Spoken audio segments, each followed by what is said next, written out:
All right, ladies and gentlemen, if I could have everyone please start taking your seats.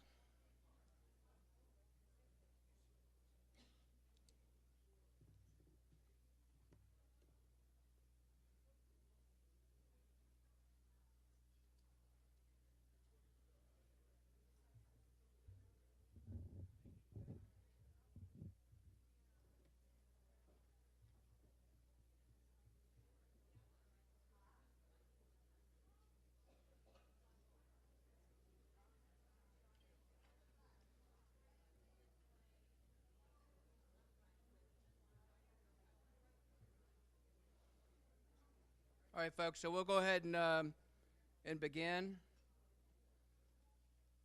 So with that, good morning. Wow, I like that. But let's try it one more time and really sound off. Good morning. Good morning. All right, my name is Todd Livick. I'm the Director of Outreach and Communications with the Defense POW MI Accounting Agency, and I want to welcome you to the San Jose Family Member Update. At this time, if you're able, what I'm going to ask everyone to do is please stand for the Pledge of Allegiance.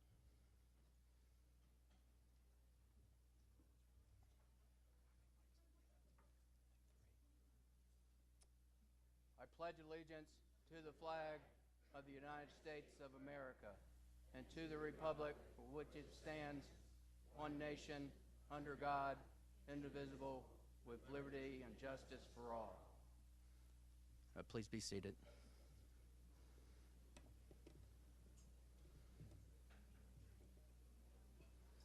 All right, folks, so again, welcome.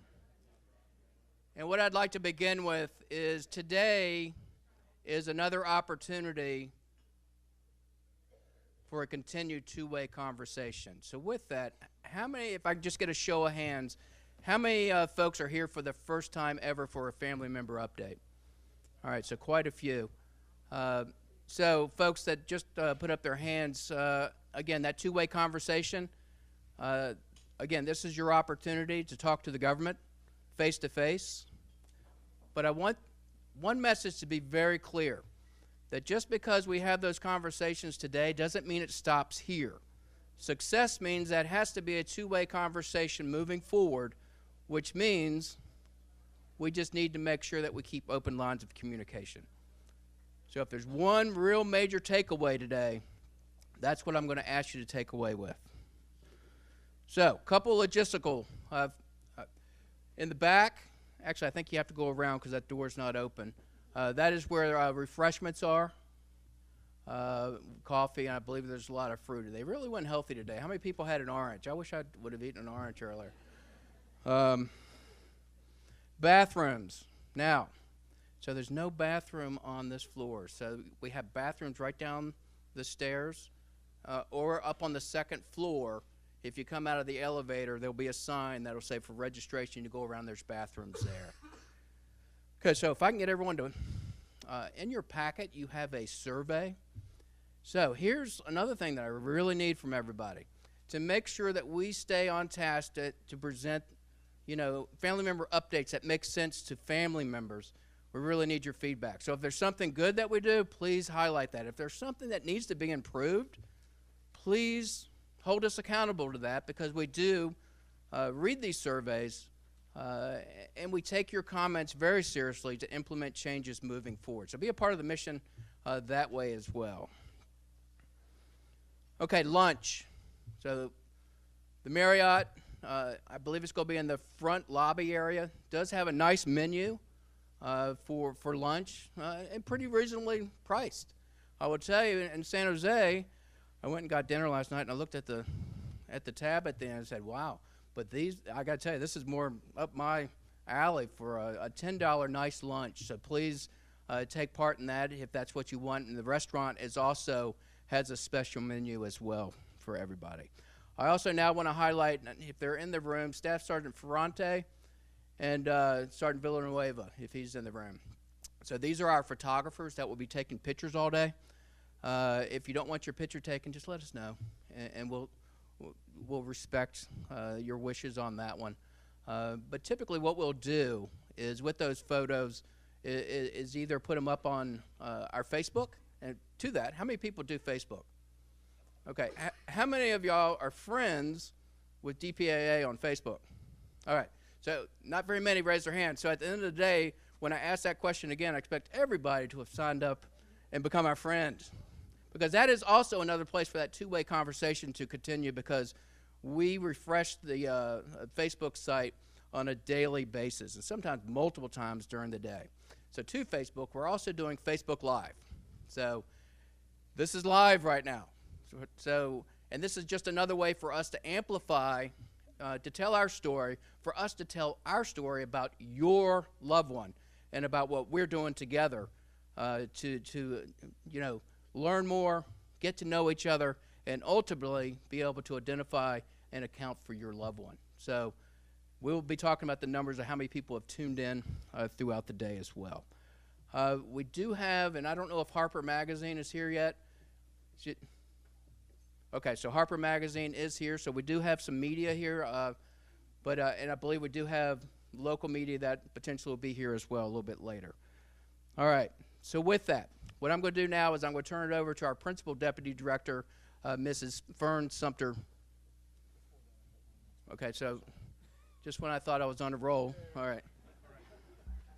Sorry, Todd. That's all right. So I'm Greg Gardner with the Army. This is for Army families, and it's real important. We're very, very tight on time today. So if you have an appointment with us, a one-on-one appointment, please be upstairs on the second floor. On your folders, you've got a time on there if you've got an appointment or we gave you one. We've got two families right now that we need to get up there. I believe it's, the service member is Tringle or Tingle and Riley. So if they've got 9 o'clock appointments up there, so if you do have those, please head on upstairs. And please watch those times because we are extremely tight on times today. Thank you. So that's a great segue before I go, because I really like when the Army comes up and tells me that they need something, because I always love saying, and I call out the family, I said, the Army wants you, and you have to go out to the hallway. Much more effective, I think, than what he just did. But anyway, so with that, I'm going to now turn it over to Mrs. Fern Sumter Winbush, our Principal Deputy Director.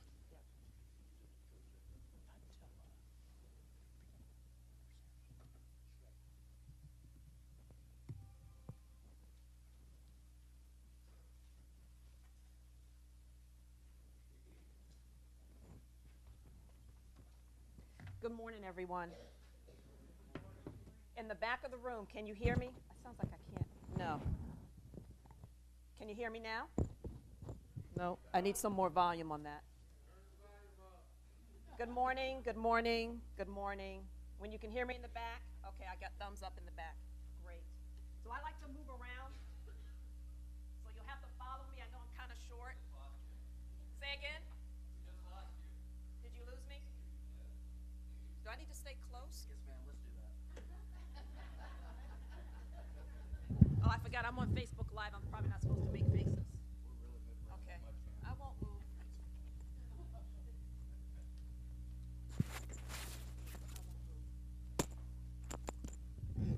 I'll just waste a lot of time if you can't hear me. How's that? All right. But I don't want to stand here. Welcome to the San Jose Family Member Update. Before I get started, if you would oblige me, please, can I have all of the veterans in the room to please stand and be recognized? Awesome.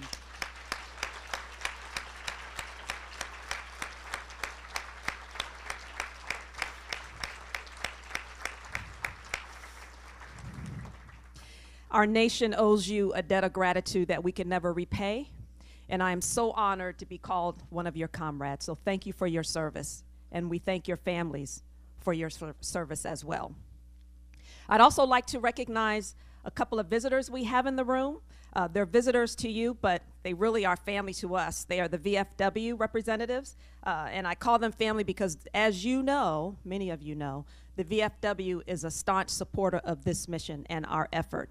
They are the ones who are every summer, every year on the Hill fighting on our behalf. So today we have Wayne Wright.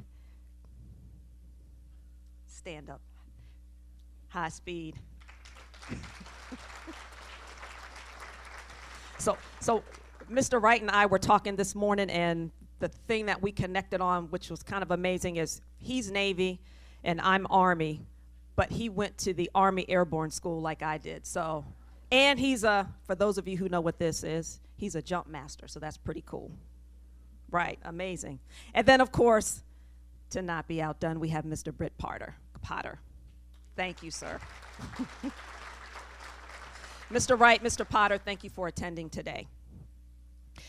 Now, today, for those of you who are new, who have never been here before, what you're going to experience, I hope, is a very passionate, committed presentation throughout the day from DPAA, as well as, especially if you have a one-on-one, you'll sit down with your DPAA analyst or historian or researcher, in addition to your service casualty officer, to have a one-on-one to find out about your loved one's loss.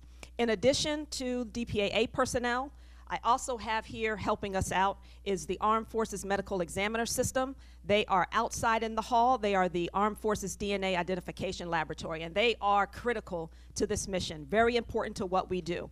And so you're going to hear me say this a lot throughout this presentation, but if you have not given a family reference sample, or FRS, please stop by Dr. Tim McMahon's table, AFME's, and find out whether or not you are a good candidate for DNA. I know that there are a number of people here today who he is looking for, and so I'll refrain, since we're on Facebook Live, from calling you out and calling your names, because we know everyone here that's registered. But please check in and make sure that you are a good candidate.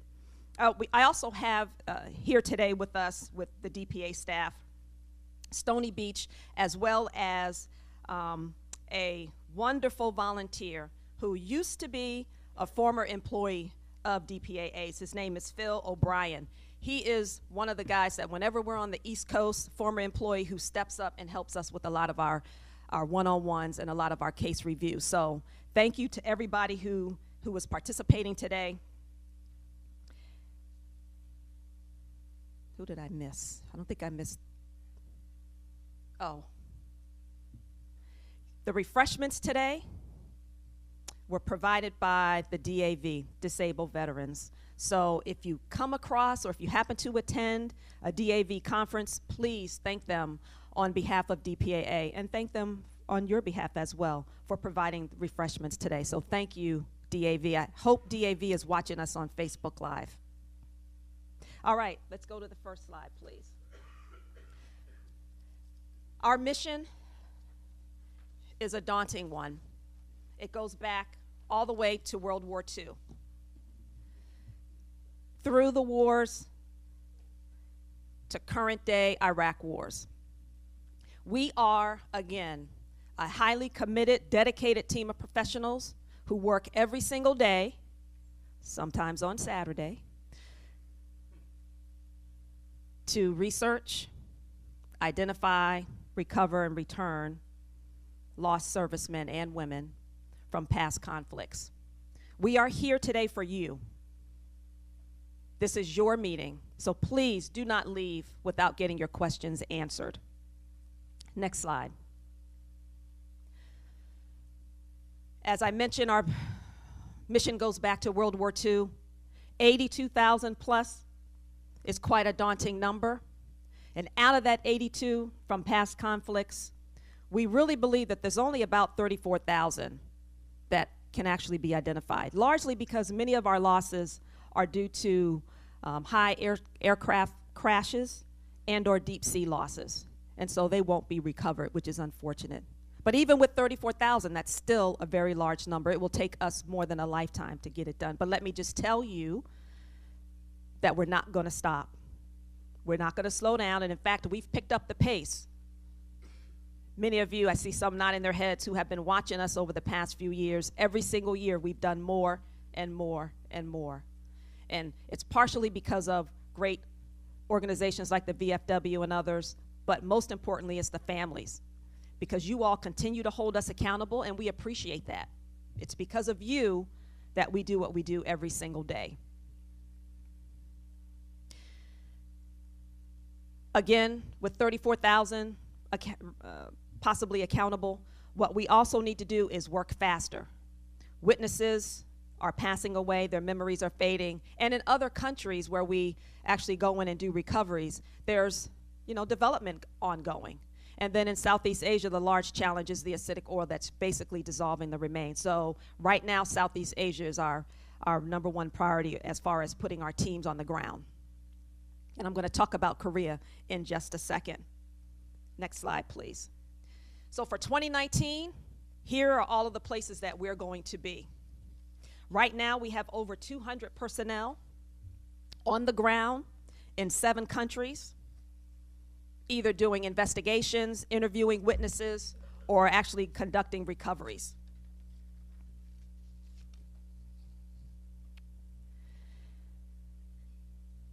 The great thing about your involvement, organizations' involvement, and the Congress involvement with ensuring that we have the funding that we need. This year was the first year that DPAA actually received all of its funding at the beginning of the year, because as you know, there was no continuing resolution, and this year, Department of Defense received its budget at the beginning. And so we were able to execute all of our missions as planned, which has been outstanding. Not only have we been able to work those missions that we had in our plan, but we also have been able to prepare for operations in North Korea. And I'm not going to talk about that right now because I have a slide. But before I get to the rest of my presentation and get to the details of Korea, what I'd like to do is show you a short video. It's only about 8 minutes that will really give you a better idea about the day in the life of a DPAA member. Again, over 700 strong, military and civilian. We also have quite a number of partners that we work with, internal and external to the government, private citizens as well. And so as you watch this video, I just want you to take away from it the true dedication and commitment of not just those that you're going to meet here today during the FMU, but also those that we represent that are, again, working today. You can go ahead and start the video.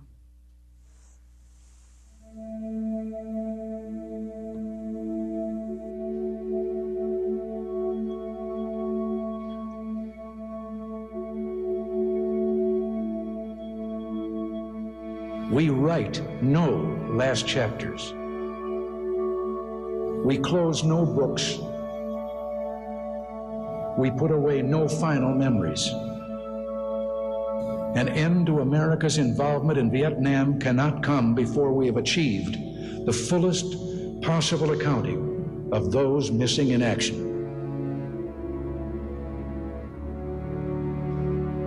Why keep searching? The answer's simple. You never leave a fallen American behind.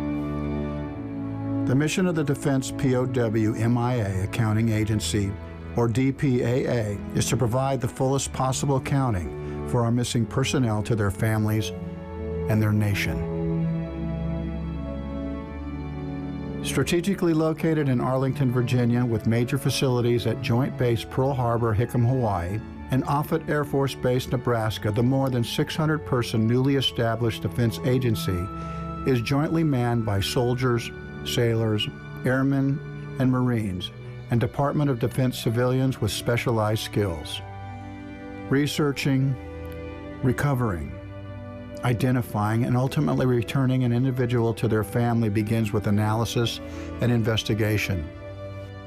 The DPAA experts begin the search by studying all known information regarding the circumstances of each loss. Historians and analysts gather information from U.S. veterans, foreign witnesses, archival records, and other sources. They then create a case file for each unaccounted for American. This file may include historical records, official correspondence, maps, photographs, daily activity logs, and medical and personnel records of the missing person. These files are continually updated until an identification is made. Once the research has been done here, and we get the command's approval, we send out small teams. It could be up to 2 people, it could be a 10-person team, conducting interviews at a villager's house, at a district office, or in a combination of going to the site first and then conducting the interviews on site. Once all available information is analyzed, a decision can be made to disinter individuals buried as unknown or conduct field investigations. During a typical investigation mission, personnel interview potential witnesses, conduct on-site reconnaissance, and survey terrain for safety and logistical concerns. Teams also try to generate new leads that may result in future recoveries. The main goal of the investigation is to obtain enough information to correlate or connect a particular site with one or more missing Americans. If enough on-site evidence is found, the site will be recommended for recovery and excavation. Recovery sites range in size from a few square meters, such as in individual burials, to areas larger than football fields for aircraft crashes. DPAA may hire as many as 100 local workers to help with the excavation process. This job has so many benefits. For me personally, it's an opportunity to serve the country, but also our fighting forces and kind of contribute to that as well. Professionally, it's just an incredible challenge to get to work in all the countries where we work, to travel to these amazing sites, to work with the local villagers and local officials, and just have the opportunity to give somebody some answers after decades of waiting to know what happened to their loved one, and maybe just wrestling with the grief that lack of information and lack of answers brings. We have the chance to resolve that for them, and that's just an incredible opportunity. Investigative and recovery missions in search of missing Americans take DPAA personnel to distant, remote, and often dangerous locations all over the globe. Rice paddies in Southeast Asia, areas on the Korean Peninsula, 16,000-foot mountaintops in the Himalayas, and underwater sites off the coast of Papua New Guinea. And we still continue to search the battlefields of World War II throughout Europe. After a successful recovery, all evidence is then transported to the DPAA laboratories. Once they've arrived in the lab, the painstaking process of identification begins. This is the final step of the mission, leading to the return of an individual. In many of the cases, an important step in the identification process is DNA analysis, which is accomplished by cutting a bone sample that is sent to the Armed Forces DNA Identification Laboratory. One of the challenges DPAA faces today is the lack of reference samples from family members of those still unaccounted for. Any person who is a relative of an unaccounted for American is encouraged to contact their service casualty office to ensure there is a DNA reference sample on file for that service member. DPAA makes an identification when all available evidence, remains, artifacts, and historical documents point to the same person. The ID process can take anywhere from a few months to several years to complete. Any unresolved cases are kept open with the hope that new evidence will be found or new technologies will be developed to make a future identification possible. Once an American has been identified, their remains are returned to their family through their respective service casualty office. They are returned home with full military honors and given the respect they earned through their service and sacrifice for their country. Oh, as a family member, this agency, to me, is doing phenomenal work, and in a very personal way, because when somebody loses somebody like my father, and you really don't know what the story is for 70 years, and then you find an agency that knows about him and keeps his memory alive, keeps the mission alive to try to find him. It's very meaningful in a very personal way, because it means you're not just doing this yourself alone. You have a whole body of people who are concerned about finding your dad and bringing him home. It's just, I'm so grateful, because not only you, our kids and everything else are fully aware that my brother is somewhere, and we are going to find him. It's all a matter of working hard, and then the good Lord will find a small miracle, and it turns into a better miracle. And and as long as I live, I'll never give up on that miracle. I just wanted to yell openly to everybody out there, he's home, he's home. I couldn't believe it. And when I went up and touched his name, I thought, you're home, you're home. It's unbelievable. I'm glad I live in the United States of America and that we have this attitude. Leave no man behind. We're so fortunate. I want you to know, and I know from my own experience, that if something's happened to you, we will be looking for you. The men and women of the Defense POW MIA Accounting Agency are united in their effort to recover and return as many of our missing personnel as possible. One more patriot return, one more family that now has answers. One more step in fulfilling our nation's promise.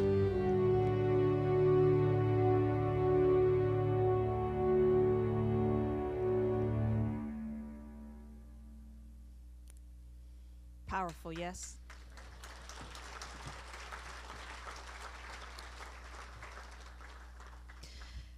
I'd like to show that video because words can't really portray everything that goes into what we do on a daily basis. A little bit about our priorities. So on behalf of our director, Major General Retired Kelly McKeag, here are our priorities for the agency. They're not in priority order because I've already mentioned that Vietnam is the effort that we have, we're putting most of our effort into now, largely because of the acidic soil and, the challenges with the witnesses. We continue to return and identify not just Vietnam War fallen veterans, but also veterans of other wars. And so last year, we identified we accounted for 203. And so really what that means is 203 families will get the phone call or have already received the phone call that we found their loved one. Many of them don't even know that we're still looking. So maybe years ago, they've heard about some of our predecessor organizations, but it doesn't really become real to some of those families until they get that phone call. And that's what we pursue every single day.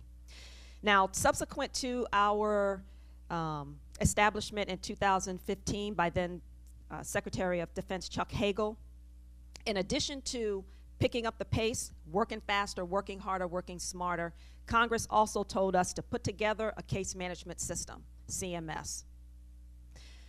If you can believe it, when I arrived in DPAA in October of 2015 and I received my in-briefs about what the organization was doing, whenever I received an update on a family member's loss, it was hard copies of a file.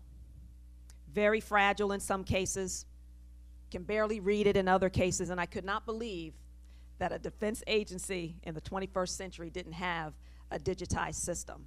And of course, shortly after that, I found out that we were supposed to have one. And when I was brought on to do all of the support for operations, so I do the budget, IT, personnel, basically all the support system. And so, as I pointed a finger and made faces, I realized that it was now going to be my responsibility to see that effort. So, as Mom always says, if you don't have anything nice to say, don't say anything at all, because it might come back on you. But I will tell you, we've moved forward with our case management system. We are about to unveil it, and it is largely an internal system that will allow all of those unclassified, because right now it's unclassified, very fragile documents to be uploaded and digitized so that we can not only share information internally, but we can also share information with our partners like the Armed Forces Medical Examiner System. How great would it be to not have to send a gazillion emails to try to do an update on a particular case? Or when you call your service casualty officer and he or she is trying to answer a question, how great would it be if they can go onto a system and have the latest DPAA information in that system? So that's where we're moving forward to. That system will be unveiled internally here in the next month or so, and we are already obviously uploading information, but 70 plus years, it's going to take us a while to get all of that information uploaded, but we're working feverishly to get that done. And then the other thing I'd like to highlight on this slide is we are prepared to go into North Korea. Those of you who have heard either the director or I speak at previous FMUs, we always said that if we got the call to go into North Korea, we would be ready. Next slide, please. And so we are. We are ready. In case you're wondering, no, DPAA did not have any influence over the previous summit, and nor do we have any influence over this summit. As a defense agency, we do what the secretary and the president tells us to do, so we are waiting to see how this will turn out. However, while we wait, we continue to provide the leadership in the interagency information on our mission and how ready we are, what our requirements are, and we've also already had meetings and discussions with the Korean People's Army, not only in North Korea, but also in their office in New York.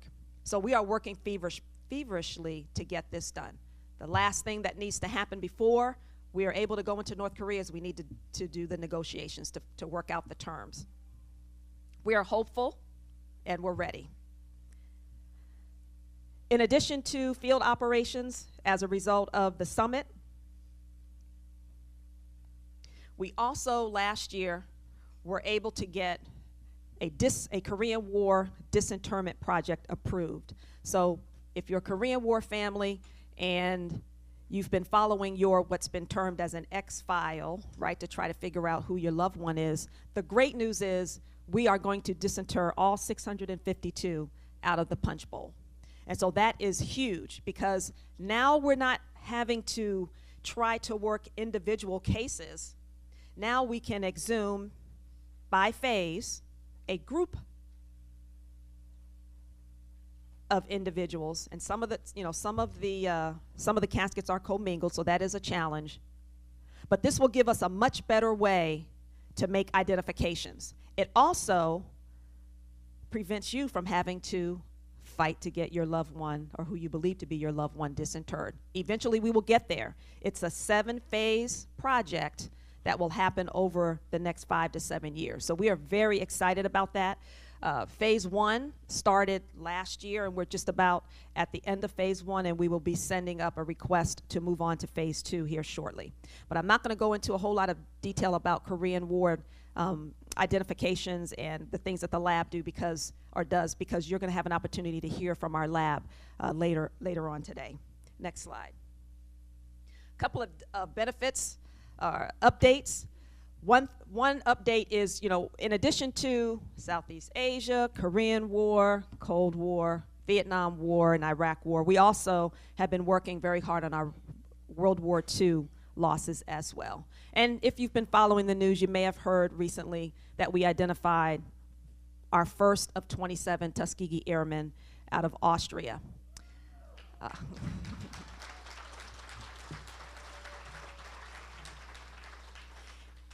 And in addition to that identification, the beautiful lady in the top right-hand corner of the slide is his daughter. Marla Andrews. She came to DPAA to talk to us about her family and her experience. She was 2 years old when her father went missing. And so imagine the call that she got, just amazing. We had a number of partners that helped us out on that mission, and I'm not going to list them all because I'm going to miss one. But we want to thank all of our partners that were involved in this, and all of our partners that continue to help us with our mission. And then lastly on this slide, the very bottom bullet, the Tulsa America. I don't know how many of you know about that particular B-24, but just to tell you a little bit about it quickly, very quickly, the B-24 that rolled off the assembly line was paid for by the workers in that factory. The factory was due to shut down. I don't know the full circumstances of the money situation, but they paid for that B-24 out of their pocket. So you can imagine that when it went down in World War II, that a piece of them probably went down with it. Well, with the help of others, we found that B-24. And we were able to recover one of the 3 crew members that went missing. It was really an amazing recovery operation. So amazing that PBS Nova did a documentary. And so you can look it up, and I implore you, please, to watch that. It's called Last B-24. And not only do they cover the recovery of Lieutenant Ford as the individual that was recovered on that mission, but they also talk a little bit about Captain Dixon's recovery as well. Next slide. And then lastly, let me just touch on what I started with earlier. We need you. We need your family reference sample. If this is your first time hearing about a family reference sample, let me just put your minds at ease. It's not blood. We're not going to use any needles. It's a simple cheek swab. It's going to take 2 minutes. We can't make identifications without your help. And so we have a number of lines of evidence that we pursue to get that done. DNA is one of them. And again, I'm not going to steal the next presenter's thunder. But at the end of the day, what we really would like is to have DNA family reference samples for everybody that has gone missing. So please, again, and I'm going to ask you at the end of the day whether or not you went to the Armed Forces Medical Examiner System table to get checked. All right, everybody, thank you so much. Have a wonderful day.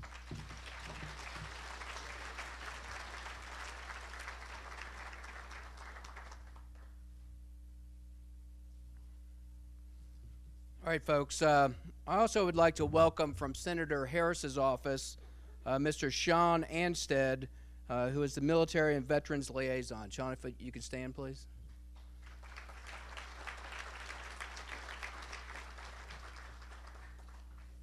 Always love having our congressional staffers here being a part of this, because it is the Congress that we need moving forward to make sure that we have the budget.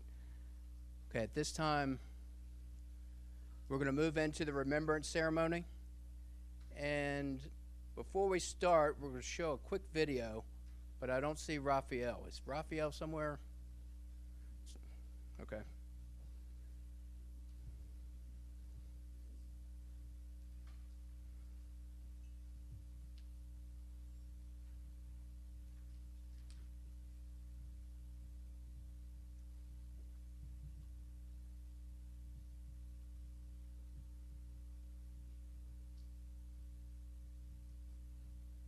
He was 29 when the plane was shot down, and he had been a smoke jumper, he had been a college student, he was a budding writer, he loved adventure.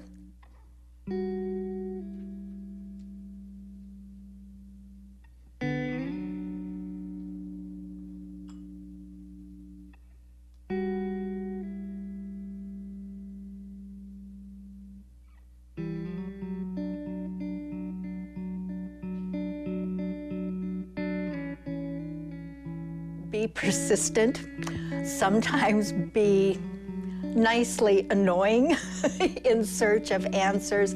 And one of the things, again, that I'm grateful is that people at DPAA were not put off by our persistence, but understood our persistence and why it was important to us.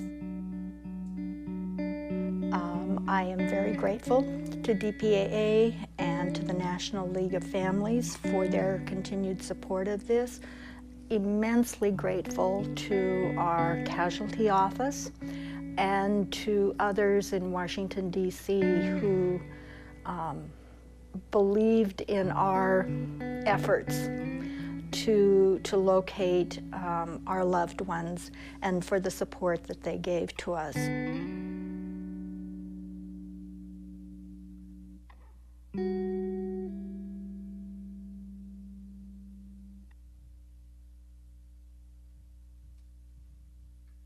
right, at this time, if you don't mind standing up.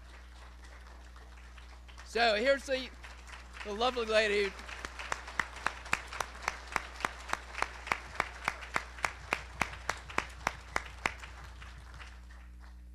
So folks, why that was important.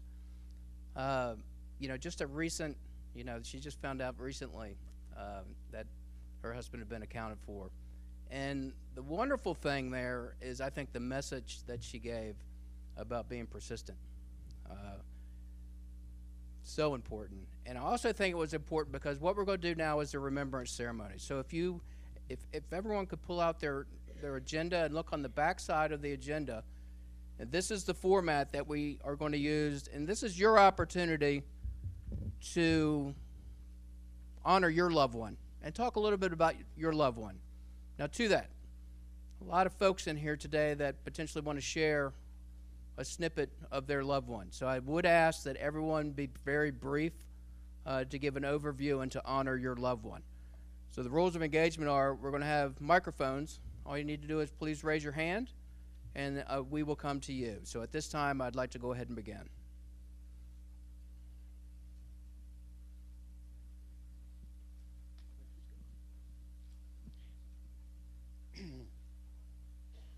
Hello, my name is Ruben Valencia.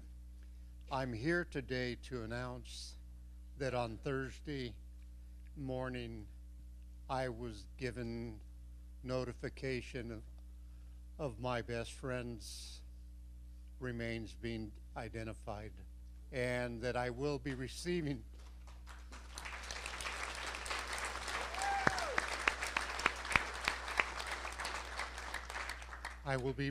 his remains very shortly. Persistence is it. My friend died in Vietnam in October the 7th, 1967. His remains were not recovered for another 40 years. In 2007, we found that he was found, and it took from 2007 till 2019 for the final identification being made. His story is a little more difficult from a lot of the cases because he was his biological mother was not his biological mother, but and unfortunately he didn't have any family members, but he had a friend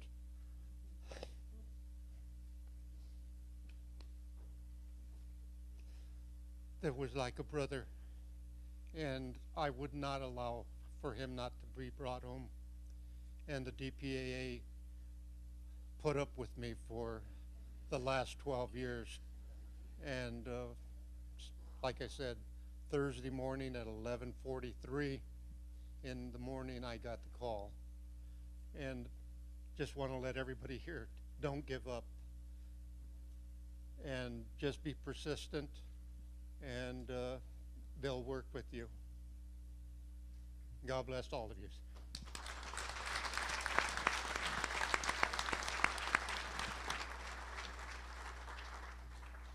He's coming.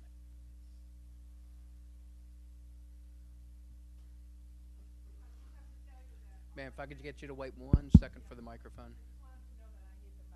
Because all my friends tell me I was probably born with a microphone, but I want to talk to you about my first husband, Lieutenant Commander James Alvin Bean.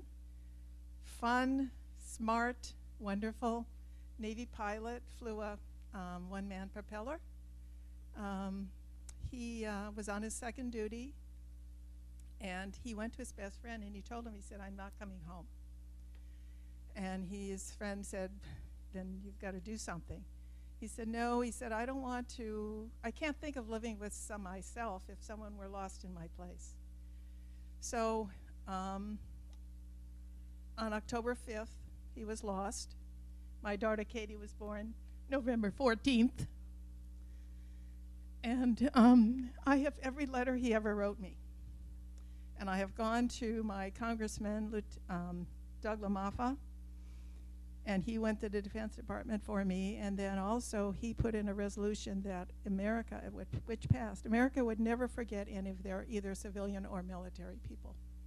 So I'm going to write a book, because I want them to know Jim is not that name on that wall. He's that 27-year-old, good, honest American, gave his life for his family, and maybe for some people that we don't really want to have given them for, but beside the point. So I want you to know that Lieutenant Commander James A. Bean, they found his engine. A Vietnamese fishing boat found his engine. The Vietnamese sent down some divers, I guess, and found debris. And now, because of the Defense Department, it says they're going to do some deep water searches in 2019. Well, I just got a pacemaker.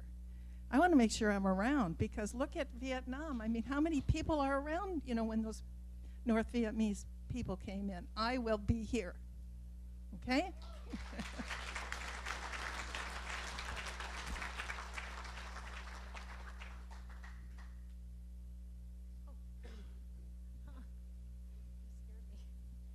Hi, my name is Carrie Pepper. I'm here for my brother Tony, Anthony John Pepper, and James Trimble. They both went missing together on the 6th of April, '68 at Quezon. And we've been back 3 times so far. No luck, but I keep his hope alive, and thankful to everyone with DPAA, Johnny Webb in particular, who's been a friend and has allowed me to be a squeaky wheel. And the lady up here, I'm sorry I forgot your name, but I did write a book. I self-published it, Missing on Hill 700, and this is a memorial to my brother and to Jim Trimble, to keep them in my heart and hearts of as many people as still have people missing, and want to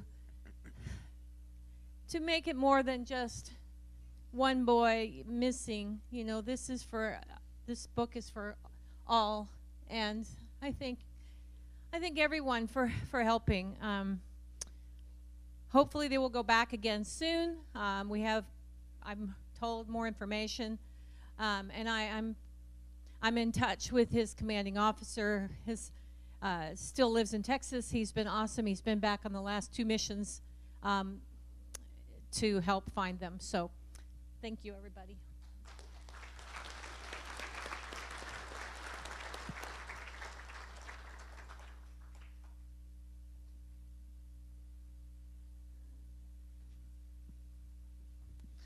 Hi, I'm here for Private Peter Dulski. He was my uncle who died in World War II. He was last seen in the Bataan Death March. He was one of 10 children. My mother cried every day, and I grew up with that. She told a story about him every day. She pursued trying to find him, and what was interesting was at some point, I guess, while she was trying to pursue, his records were damaged in a fire, and his name didn't even exist. So she wrote multiple times and got nowhere. Then, talking about Facebook,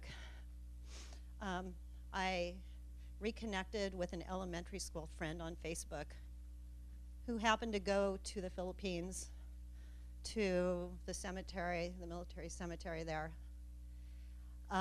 He happened to recall that I made a post on Facebook that my uncle died in World War II, last seen in the Bataan Death March. So while he was at the cemetery, he was looking, he actually called me or texted me, "What's your uncle's name?" And I said, he looked to see if his name in any way was there, and it was misspelled. That's the reason, one of the reasons why my mother got it, no place trying to find him.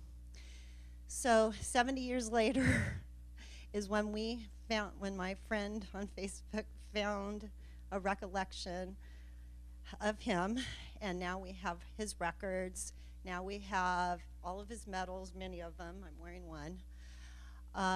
And I truly hope, because it does say in the papers here that he was buried in a communal grave, that it's still a possibility that we find him too. And I just wanted to share that because it was kind of unique how it all happened.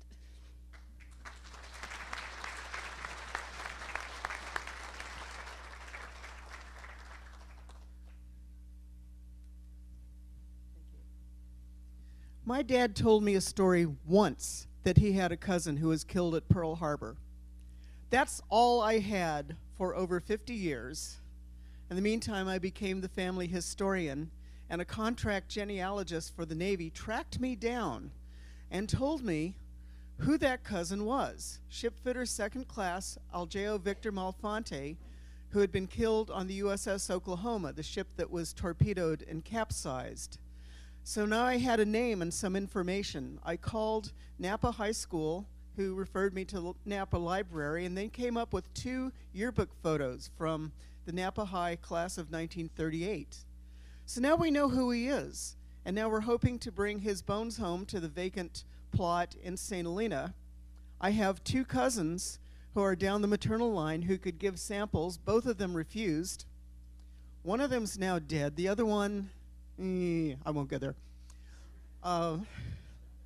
So if you have not given a DNA sample, they swab the inside of your cheek. It's very simple. Please give a sample so it will help them bring your loved one home. And Cousin Algeo's bones are in the lab at Dover, Delaware, and I'm hoping eventually we'll be able to bring him home. But I love these people. They do great stuff. Please help them help you. Hey, Rob. Rob,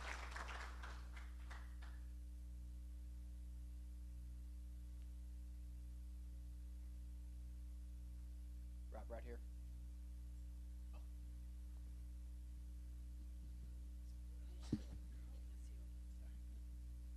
Good morning, everybody. My name is Esmeralda Garcia, and I'm from Stockton. And I'm representing my uncle. His name is, he was Master Sergeant Osvaldo Munoz Munguia. And the sad part about it, he joined the Army because his girlfriend broke up with him. And anyway, he was killed, and we have never found him, and I hope we will. But one of my nephews, he works, he's in the service in Maryland, and he went on this secret mission, and he got me this, because my uncle is buried on or his remains are in the DMZ, and so I thought it was really nice that he brought me this as a remembrance, and so I have it, and I show it to everybody, and that just gives me, this is just like, how would you say it, the closest that I'll ever be to my uncle till they find his remains. Thank you very much.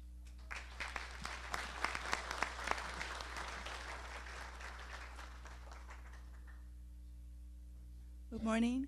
My name is Nikki Haba. I'm here representing my father, Captain William Otis Haba, shot down December 2nd, 1950 in the Korean War, North Korea. I was born March 2nd, 1951. So he was shot down about 3 months before I was born. My mom was mad at him for going to war and not coming back. She never spoke of him when I grew up. I got a stepdad when I was a teenager. I think it was in my 20s, the first time I went and saw a picture of him at my aunt's house. Never saw a picture of him. So, the wonderful people here have given me more information than I have ever received in my life. I'm 67, and I'm learning. He went, and he was in World War II. I didn't know that. So the people here do a wonderful job. I've learned a lot about my father that I didn't know at all growing up. So give them your best. Thank you.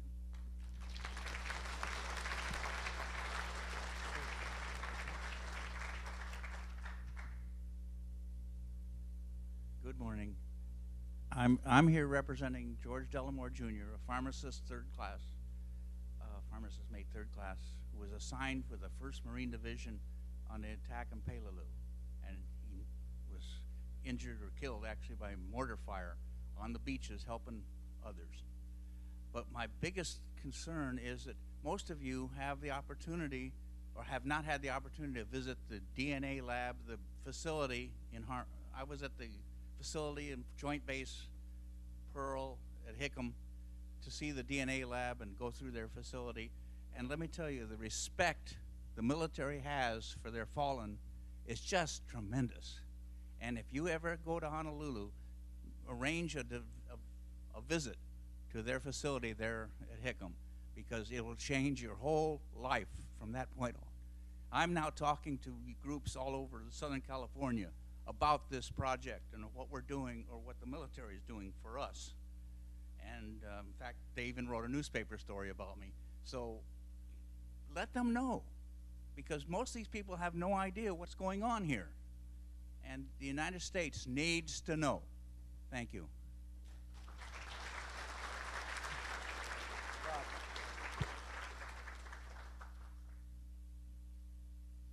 Good morning, everyone. My name is Robert Lopez. I'm here today. Hi, Johnny. I'm here with my wife, Margarita. We came up from Long Beach, California last night. Quite a long endurance drive. I'm also here with Lynn Lorraine Rogers, to the right of my wife, and her husband, Dennis Rogers. We are here representing two pilots. Both of these pilots died together in the same crash.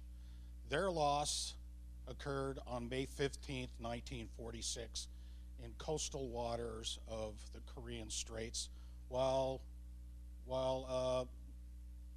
looking at Japanese decommissioning activities along the Korean Peninsula. My lost loved one is my mother's first cousin. His name was Samuel Wilson Soto. He was a flight officer. Lynn's father is Robert Henry Lorraine. He is from Genesee, Idaho. Lynn was 5 months old when her father died overseas and never came home. In 2003, I contacted the Department of the Army, and here I am, almost 16 years later, still a part of this family. So when the other two attendees here talked about staying the course, I'm going to piggyback on that and tell you the same thing. Stay the course.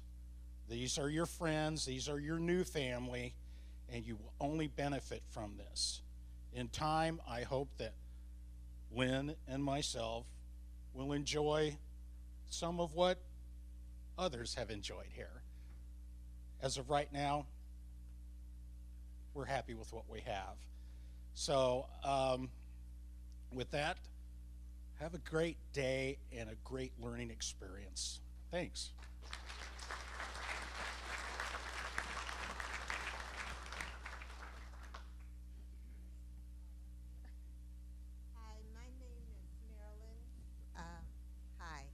My name's Marilyn Beecham Hood, and my dad was First Lieutenant Newman C. Golden, K.M.A. Golden. My dad... Ma'am, if I could get you to hold the mic just I'm underneath. sorry, I I'm know. nervous. My dad was shot down in Korea when I was 9 years old. I remember the event of the soldiers coming to our house to tell my mom that my dad had been shot down. It was something I didn't quite understand, but as I grew older, I understood what all this means. And it's really a pleasure to be here for the first time. Me and my family have traveled to Washington.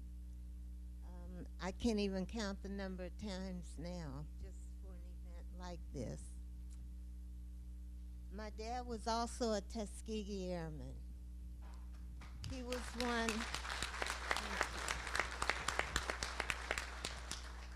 I have to give my mother a lot of credit, because if it had not been for her pulling out scrapbooks, showing me and my brother my dad's medals, his Purple Heart, and just keeping his name alive, I wouldn't be here. Because she wanted us to know and to be proud and to pass it on to our kids that my dad was very proud to be an airman. He went to school in Tuskegee. They stayed up all night trying to get him to pass the test to be the airman. And as you can see, he did. You know, so my brother is deceased. It was only the two of us, but I'm the matriarch of our family, and I'm passing this on to my kids. My daughter is here with me, and my other 3 sons, the whole family have been to Washington to an event like this. And they continue and are now carrying it on to their kids, which I'm very proud of. And I just want to say thank you, DPA, because if it were not for you trying to keep our soldiers alive and their memories of their families, it would all have been in vain. But I believe that everything and every one of you have suffered a loss that you'll never forget. And we just want everybody else to never forget it. Because these soldiers, they preserve and take care of our country. They take care of us. And without their determination and saying, okay, there's no draft anymore, but I'm going because I love my country. And that's what all of us stand for, the love of our country. Thank you.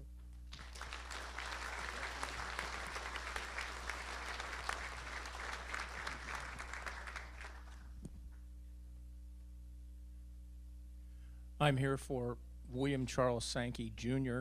I'm William Charles Sankey III. And I brought a friend of mine, Mrs. Trent Osborne. And what's really amazing is that my father was the P-51 pilot in the Korean War and was shot down over North Korea in a squadron called the Fighting Cocks, the 67th Squadron. His son, 60 years later, was a F-16 pilot in the same squadron and has been to Seoul and has looked up my dad on the wall and has flown missions over Korea. So, you know, and it's been an unbelievable journey.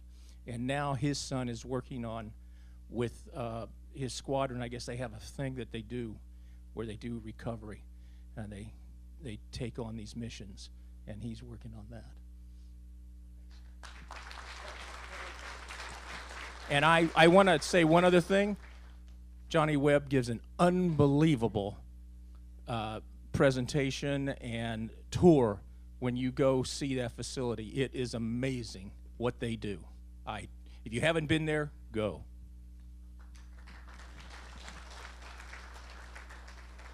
I received a phone call last year out of the blue that I thought at first, kind of like you, was a scam call. We didn't know. I had never heard that we had anybody missing in our family. All I knew about our family was that we had a long history of serving the United States in the military. And so the main reason I stand up today is because I feel like this person in our family had been forgotten. I don't know anybody else that had talked about him or heard about him. And I came to find out we shared a middle name, so that's why I'm here. So his name is John Sterling Clark, and he served in the Philippines and died after the march, I think in one of the camps. So I'm just beginning this journey.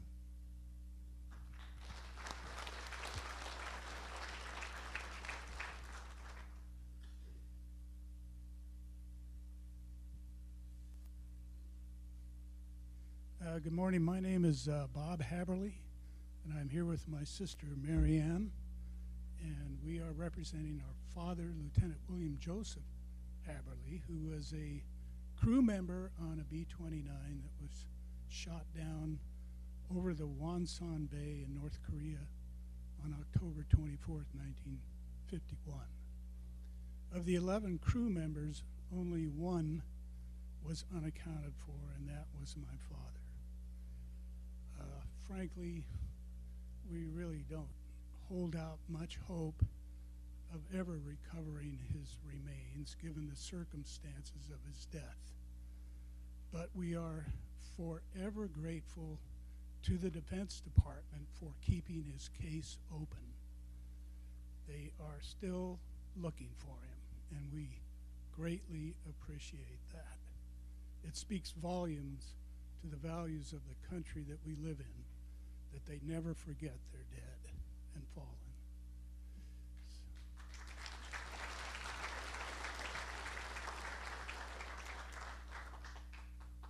In 2015, I went with the first 51 people representing the first 26 of over 2,000 lost in the Korean War. Went to South Korea and spent a week there experiencing some amazing honoring of the men who had given their lives to preserve that country.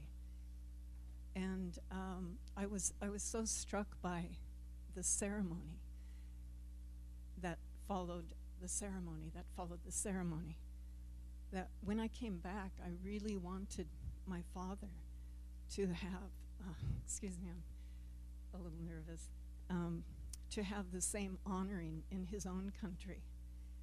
And the first time that we came to a briefing, we were told that because my father had never had a military burial, that we could expect him to be buried with full military ceremony at the cemetery of our choice. We chose Arlington, and we've been battling with Arlington for the past year. They've denied us entry. So if there's anybody else here who has a problem with Arlington, please come and find me at the break.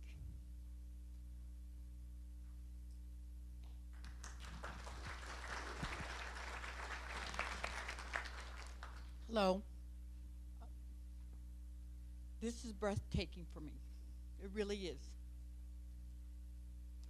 Watching the slides, listening to you all say how your loved ones was returned to you, it's really touched my heart. I'm here representing PFC Freddie Bechet. I'm his niece, the first grandchild, his first niece. My uncle went into the Army, was there about 6 months, went to Korea, and that was his life. I've spoken to many people in the town where we come from, and all anybody could tell me was how kind he was. And with that in mind, I watched my grandfather, watched my father suffer for years because they always thought that Freddie was coming back home. With the urging of my dear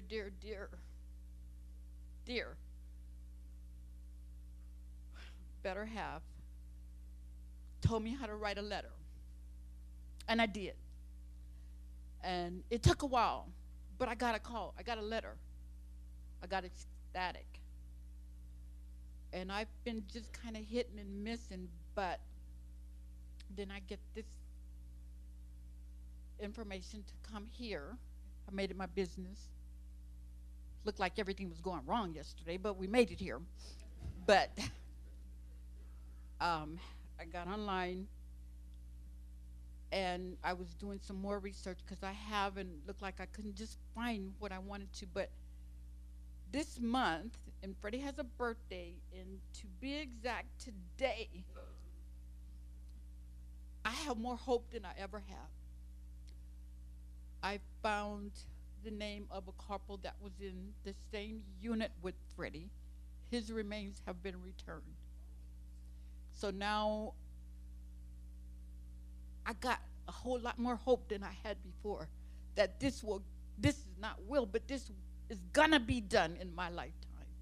I'm not letting anybody in my family not remember. They gotta remember. He deserves that. It brings me to tears because I watched my father and my grandfather moan behind Freddie. And I thank you all. I thank the Army, I thank the DPAA for all that they're doing to assist each and every one of us in finding, and I will now be a bug.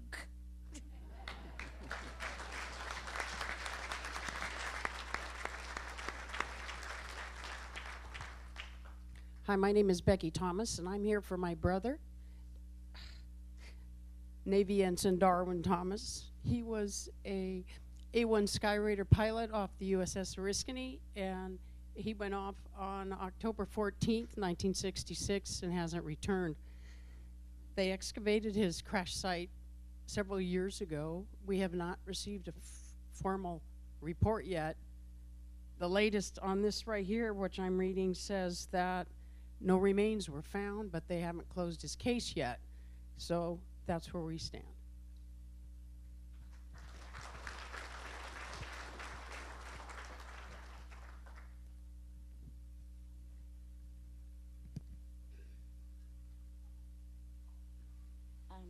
I'm going to try and keep this brief because I find it hard to do.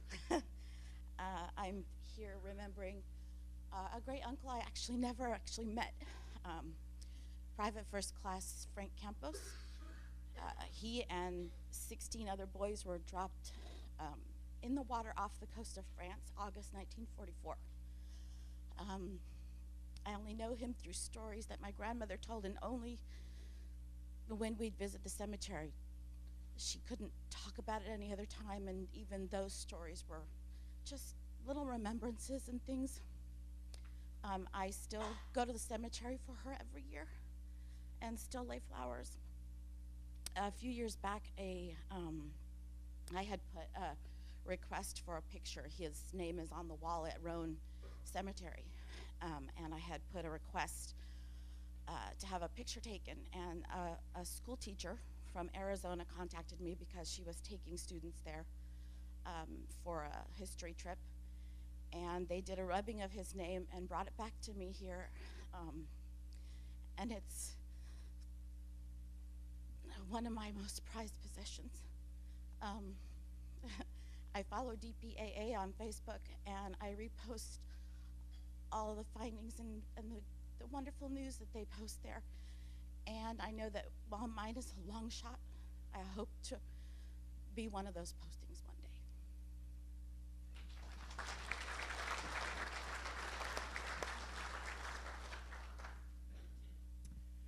My name is Cheryl Green, and I'm here with some of my family members, and we are representing my great uncle, Clifford Strickland, who he's from the 803rd Aviation Engineers, who participated in the Bataan Death March, and he was a POW in Cabanatuan No. 1 POW camp, and he died there. And we are moving forward, and we don't have his body back yet, but we're hopeful. Every year we're more hopeful because of DPAA, and these soldiers, especially in today's time, we have our freedom. We are so fortunate to live in a country that men and women are willing to fight for us. And I won't get political, but shame on everybody else, because they're bringing our boys and girls home. And he's from World War II, and I never met him, but he left 9 brothers and sisters at home that never forgot him. And he left people that never met him that never forgot him. And we don't want to forget him. And thank you very much.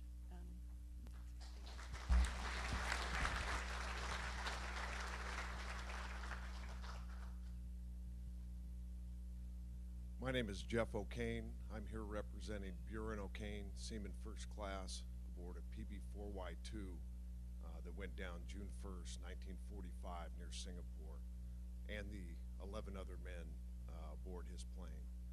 I'm the 3rd generation to research this loss, and through declassified documents in the last 10 months, we've been able to locate the crash location of my uncle's plane.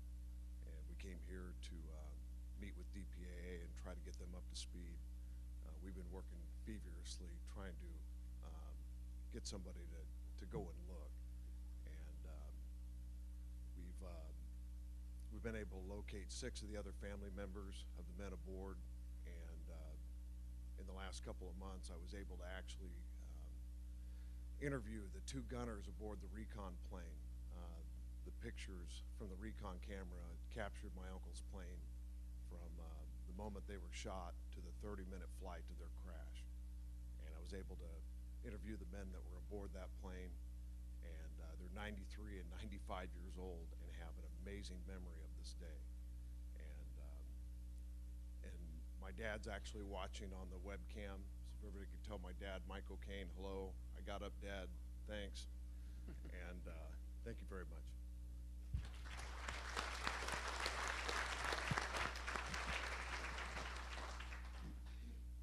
I'm here representing my uncle, William L. Tingle. My name is William L. Callister. And I've entered into this search along with my Uncle Bill's wife's daughter, Nanise Gilmore. And I just wanted to, Bill was lost over in France in 1942. And I just want to thank this organization for helping in this search for the relatives of and lost loved ones.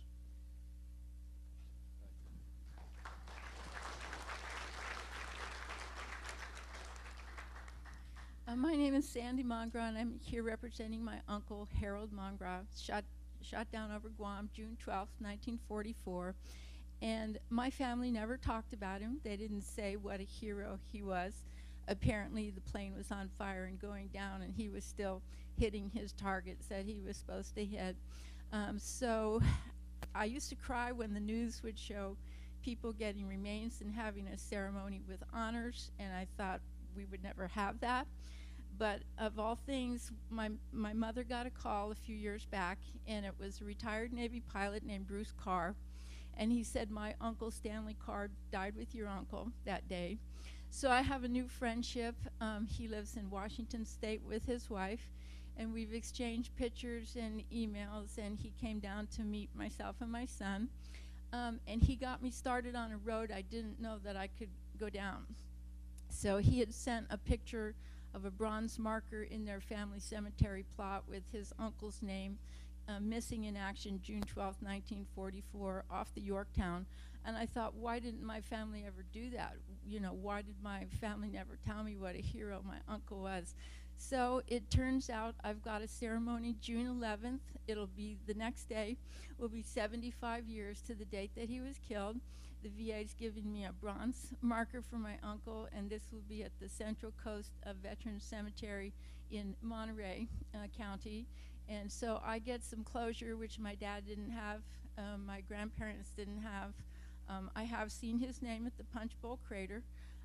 His name is also on a ship on the East Coast, because I have someone else who I don't know, who knows the other retired pilot, who sends me emails and tells me things about my uncle. So apparently his name is also on a brick at a Navy museum in Florida.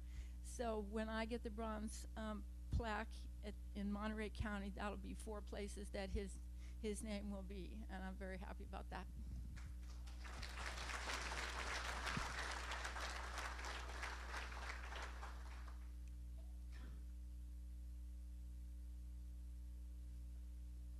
My name is Jo Marie, and I am representing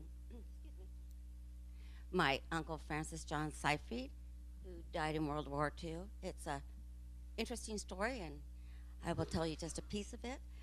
He was thick as thieves with my mother, and he had a girlfriend whose daughter, his father was a mayor, so my mother, back in the 40s, you didn't go out as a woman unless you were escorted, so my mom would go out with them. They'd get tickets that the mayor got to go to Broadway. They'd give them to my mom, and then they'd go off. So she loved him dearly. She was just 2 years shy older than him. He had 3 other brothers in World War II, all in different services. He was on something called the piggyback flight. So I'll just quickly show you this picture. This picture actually hangs in the Pentagon. And what happened was they were under heavy fire in the North Sea. You couldn't really see from all the dense black smoke, and there was Germans to the left of them, above them, to the right of them, and below them. The plane in front of them was shot down. So they went to fill that formation. Well, England was with them, and they all came down to fill it too, and that's why the two planes got connected together. It's called the piggyback flight. One or two people did survive. It did land, it blew up, but a couple people were able to get out. The pilot who flew the plane did not, but he made a miraculous landing. They believe my uncle was short of the land and is in the sea. We found recently a letter from 1945 saying that some bodies were recovered from the sea, and so we're looking for that. I have one uncle left. He's 10 years younger, and he was in the Korean War, but he is wanting to find his brother and bring him home before he passes away. So I know all of you want it resolved, but I just want to preempt you and bring him home while his brother is still alive. Thank you.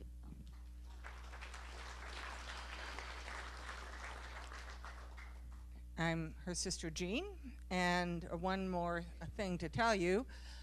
Never give up. There are mistakes that are made, and they do get corrected. So my remaining uncle fought for many years because my Uncle Francis never received his Purple Heart. And they found out that they had mixed up him with another Francis who was supposed to be on the flight and given it to him. So just a few years ago, we were blessed to receive the Purple Heart from my uncle, and it means a lot to my remaining uncle and family. So always keep your hope up and keep searching, and hopefully you will all find something.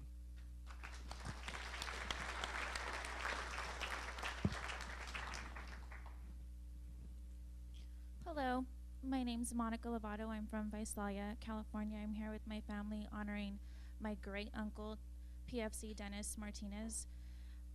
He was the youngest of 9, and it was all that they ever wanted was to get him back home. He died in Korea in 1953.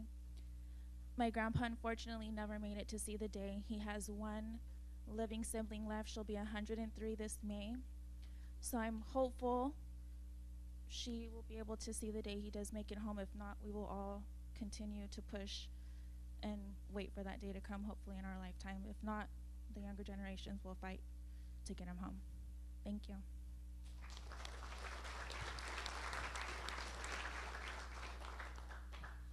My name is Fred Padilla. I'm here on behalf of my uncle, Cells Lozano.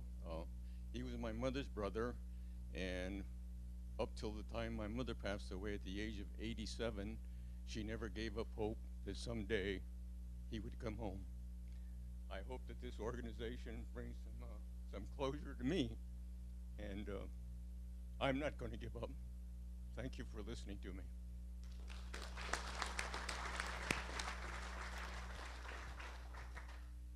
Good morning. My name's Brad DeSoto. I'm here with my family, my sister, my brother, and my mother, Joyce. We're here still searching for closure with my father. This year is his 50th anniversary of his plane being shot down. He was an Air Force fighter pilot in Vietnam. He was shot down near Da Nang. He was a career man in the service, loved the service. The stories I remember my mom telling me is just he loved the Air Force and he loved flying for the Air Force, and it was his life, and he absolutely loved it. Anyways, it's been 50 years for us. It has been, there isn't a day I think that doesn't go by that he's not on our minds and in our hearts. And as most of you know, it's very painful. You know, this person is still out there. They have found his plane. There is evidence that there's at least the remains of one person, if not more.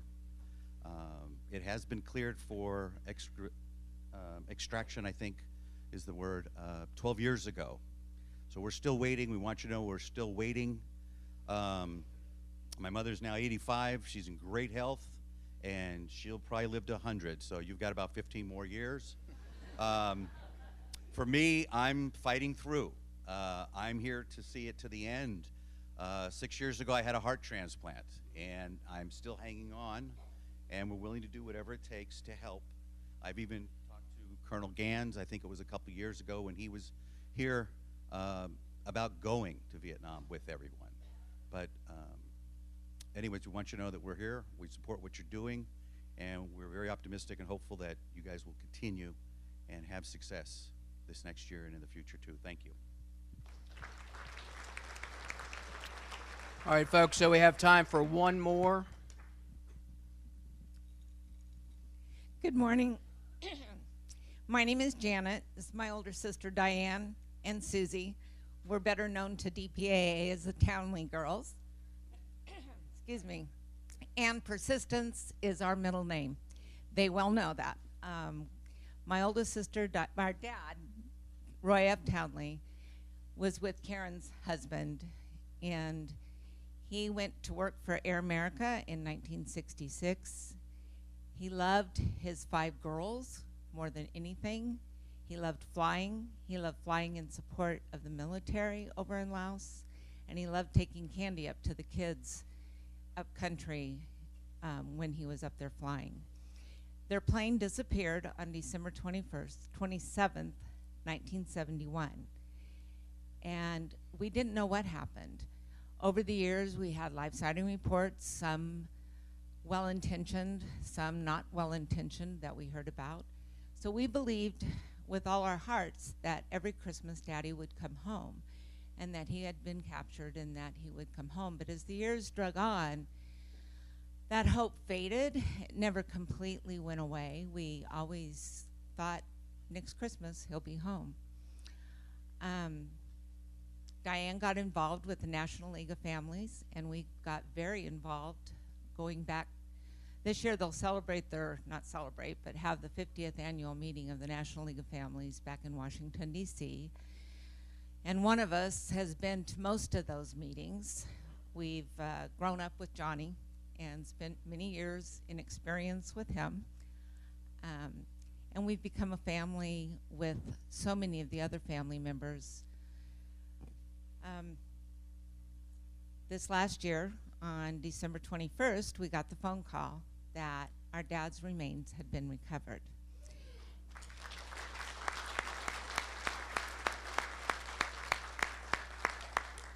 We now know that he was killed and died the day that the plane went down on December 47 years ago. And we are so thankful, so grateful to know that he didn't die in a prisoner of war camp. To have that peace in our hearts is huge. I think we were all surprised at how much the grief would hit us, how hard it was.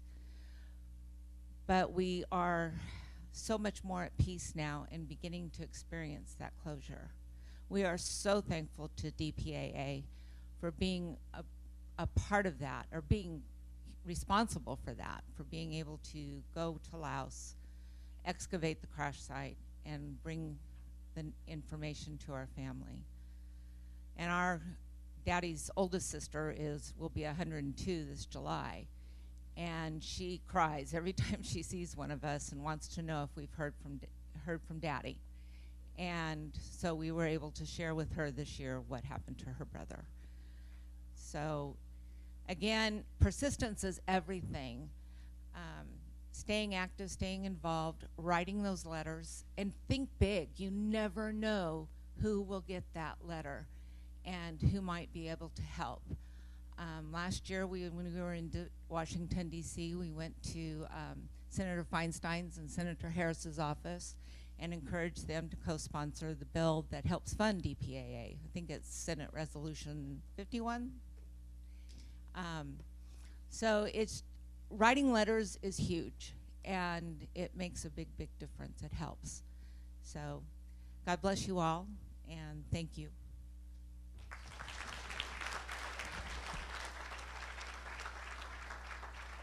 All right, folks. So at this time, what I want to do, we're going to play a song that the VFW has given us. It's called "Please Take Me Home."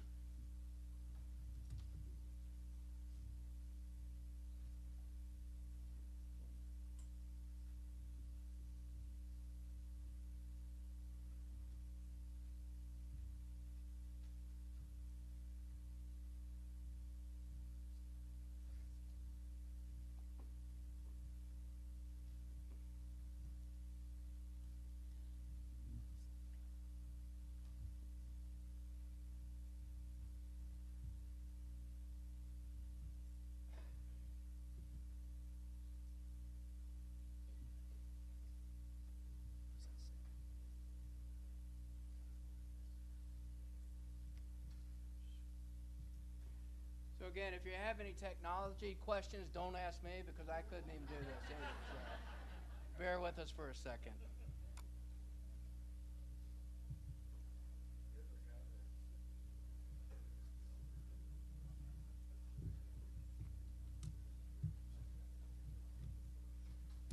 We can play this later if we can't get it together.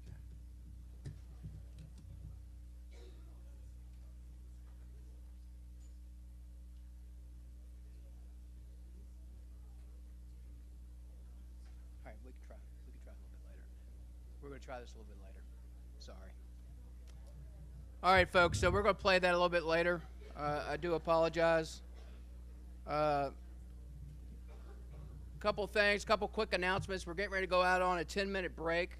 I do need folks to come back in at 10:45 so we can begin our next portion of the briefings. But the family of Harrison Francis E. And again, I love when I get these kind of messages. The Army wants you to report to their desk to make sure that you have your one-on-one time. I believe the one-on-one schedule is going to be set for 12:30, but if you could just stop by the Army desk. So at this time, folks, we'll go ahead and go on break. And again, let's be back seated at 10:45. Thank you. No, that's all right.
I'm a sailor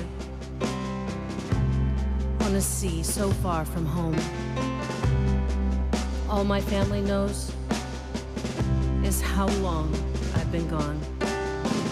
But my ship went down with a thundering boom. Now we're on the bottom of this rusting tomb. Come find us. Take us home. Please don't leave me in this dark place. Take me home where I can be near your face. There's nothing more to do. My work out here is through. Won't you please take me back home? I fly an airplane with a star and stripes on the side. High up in the sky, there's no place I can hide. But the bullets found their mark. Then everything went dark. Come find me. Take me home. We're here waiting. Your friends, spouse, and kids. We'll never forget all the brave things you did. We need you here. We want you back. We'll search for you. We'll bring you back.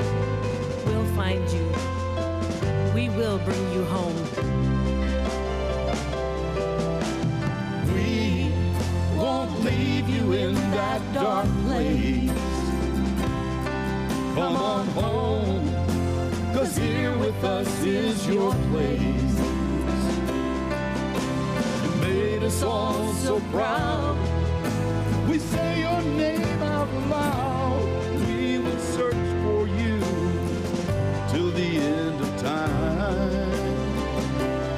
We will search for you till the end of time. We will search for you till the end of time.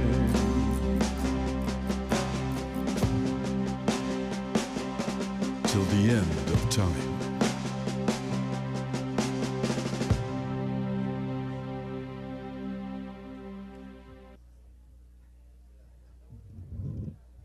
All right, folks, if I could have everyone take their seats, please.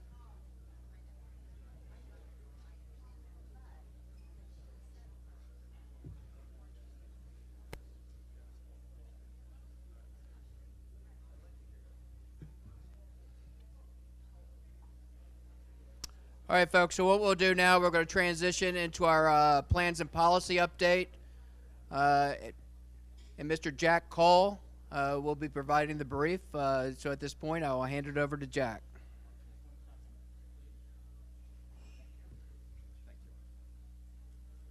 Thank you, Todd. Hello, there we are. Thank you. Good morning. As Todd said, my name is Jack Cull, and I am with the Policy and Plans Directorate at DPAA's headquarters in Washington. I'm going to take a few moments of your time this morning. I like to call this portion of our morning show, and I apologize to the folks in this front table. You're literally up close and personal. We like to call this, or I like to call this, POWMIA 101. For the new families that are here today, it's going to be an overview. I'm going to break it into 3 sections. There's going to be an overview of the mission. There's going to be a quick discussion of the role of policy, my directorate, how it contributes to the mission. And then we're going to have, I'm going to give you a quick overview of the various conflicts that DPAA is responsible for. I don't want to steal any thunder from the afternoon breakouts, but especially for the new family members that are here, kind of give you a flavor of each conflict. And then for the families that have been here before, hopefully today you'll pick up some additional information. A couple of takeaways from not just my presentation, but this morning. The magnitude of the task before us. The fact that each conflict we deal with is different. The challenges are different, and how we address those challenges, how we pursue accounting for your loved one is different for each conflict. You're going to hear me talk about archivals, records, research, that type of information. With each passing day, those critical witnesses, eyewitnesses, are passing. And one final takeaway that I ask you all to keep in mind. In all the countries where we work, we are a guest in those countries. So we have to abide by their rules, their regulations, their laws. That can be frustrating. But those countries are all sovereign countries, and we have to respect their rules and laws. All right. Now, DPAA is the single U.S. government agency tasked with the past conflict personnel accounting mission. We cannot do this mission without the support of a range of actors, both U.S. government and private and non-government entities. I could spend my entire briefing just on this slide. Mercifully for you, I will not. But a couple of quick comments. Obviously, DPAA. Your service casualty officers. For those of you, your first-time people, your service casualty officers are the interface between you and your loved one and this massive bureaucracy, if you will. Armed Forces Medical Examiner System. Those are the folks that handle the DNA. You're going to get a briefing from Dr. Tim McMahon later this morning. With each passing day, DNA takes on an increasingly greater role in the identification process. Very important. A couple of real quick comments. Department of State. We are at work, or we have worked in well over 40 countries. DPAA has detachments in only a handful of countries. We have to rely upon our State Department colleagues, our ambassadors, our defense attaches, the country teams to carry our water in those countries where we don't have a permanent presence. And I can tell you we are very fortunate. Every country where we work or where we have worked, we have the unqualified support of our ambassadors, our defense attaché offices, the entire country team. It is a true synergetic effort, and they complement everything we do. We are very, very fortunate, and we could not do this mission without them.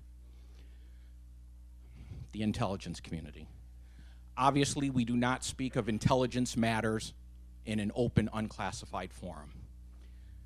We have access to the full range of the United States government's intelligence community as we need them. All right. This is the task before us. Approximately 82,150 Americans are still missing or otherwise unaccounted for from World War II forward. The vast majority in the Pacific, Korea, Vietnam, and World War II. And just a little bit of a caveat here. Since we put this briefing together, we've had 4 more from Korea accounted for, so it's now 76-65. And yesterday, last evening, as a matter of fact, as I was watching Hawaii Five-0 and I checked my email, I had an email from Washington saying that we just had another Vietnam accounted for. So that's 1589. All right, 82,000, approximately 150. Call your attention to this. Over water losses, primarily deep water. It's about 40,000, a shade over 40,000.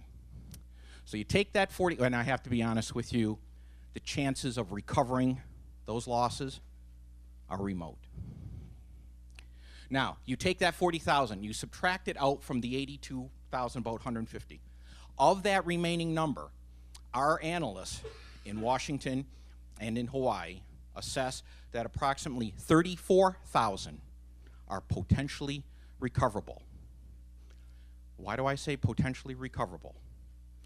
We've got something to build a case file with. We've got an eyewitness report. We've got a refugee report. We've got something that we can build that file, because with 34,000, we just cannot throw spaghetti against the wall and say, let's go here, let's go here. We have to have a basis for what we're doing and where we're going to go. All right, so that sort of is the first section, kind of the overview of the mission. Now policy. Policy, what is it? More importantly, why do we even talk about it? So You can establish priorities and strategic plans, goals and requirements, resources and budget. In Washington, nothing happens without resources and budget. DoD regulations and instructions. If you have insomnia, trust me, read a DoD directive or a DoD instruction. But at the end of the day, all that together enables operations. Former Secretary Mattis said that policy imposes reason over impulse. Being a policy officer, it's a lot like, remember the commercials, the Maytag repairman, the loneliest guy in town? All right, so you've got those wonderful young men and women who go out and do the recoveries. You've got the analysts and investigators and historians that you're probably going to meet with on your one-on-ones. The scientists, what they can do in the DNA lab. Then you've got the policy officer, like, you know, gee, Dad, what did you do? Well, I was a policy officer, like that. But without that policy, had a friend back in the office, Harry Campbell, and I said, Harry, policy is such a nebulous concept. How can I get it so that the families will understand it? And he said, Jack, use the arrow analogy. I'm listening, Harry. Tip of the spear, wonderful men and women out there on a site recovering remains. And then behind them, you've got the analysts, you've got those scientists, you've got the expeditionary support people, you've got Todd's people that put on these programs. And he said, Jack, policy, we're the fletching on that arrow. Harry, great. That's one small problem, Harry. What, Jack? What's a fletching? It's the material on the end of the arrow that gives it the strength or the stability and direction. All right. So, all well and good, Jack. What's it mean to me? Well, for example, a couple of examples. The disinterment of unknowns. Now, we only have unknowns from Korea, Vietnam. So in your breakouts this afternoon, the Korean World War II, I apologize, Korean World War II families will get it more detailed. But how we do unknowns and how we disinter unknowns, policy. Case categorization and priorities. When we merged in 2015, each conflict had its own descriptions, its own words, its own characters as to how they assessed casualties. We cut that down to 4. It can prioritize research, it can prioritize investigation, resources, and most importantly, family expectations. Mrs. Winbush spoke of the case management and our portal. Policy gaps, very quickly. When we came together in 2015, all the different organizations, there were gaps in what we could do. For example, JPAC was part of a combatant command, the U.S. Pacific Command, now Indo-Pacific Command. We were a defense field agency. We've come together now as a defense agency. So there are certain things that JPAC could maybe do when they were JPAC that we can't do now. And we've also identified other areas where we need to have regulations or directives to be able to do what we need to do. Policy functions. Let me just focus here. Interagency and interdepartmental coordination and representation. The United States government is a vast bureaucracy. You'd also call it a vast beast. Our job in policy is to make sure that this mission, our equities, are pushed out to that entire bureaucracy so that when a senior U.S. government official meets a Vietnamese counterpart or goes to India or Burma, they're carrying our talking points.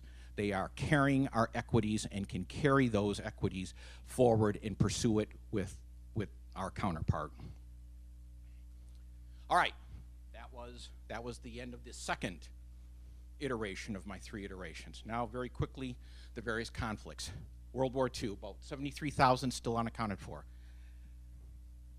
The numbers alone are challenging.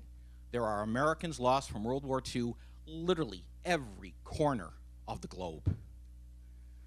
Witnesses, eyewitnesses, critical to case resolution, are passing away.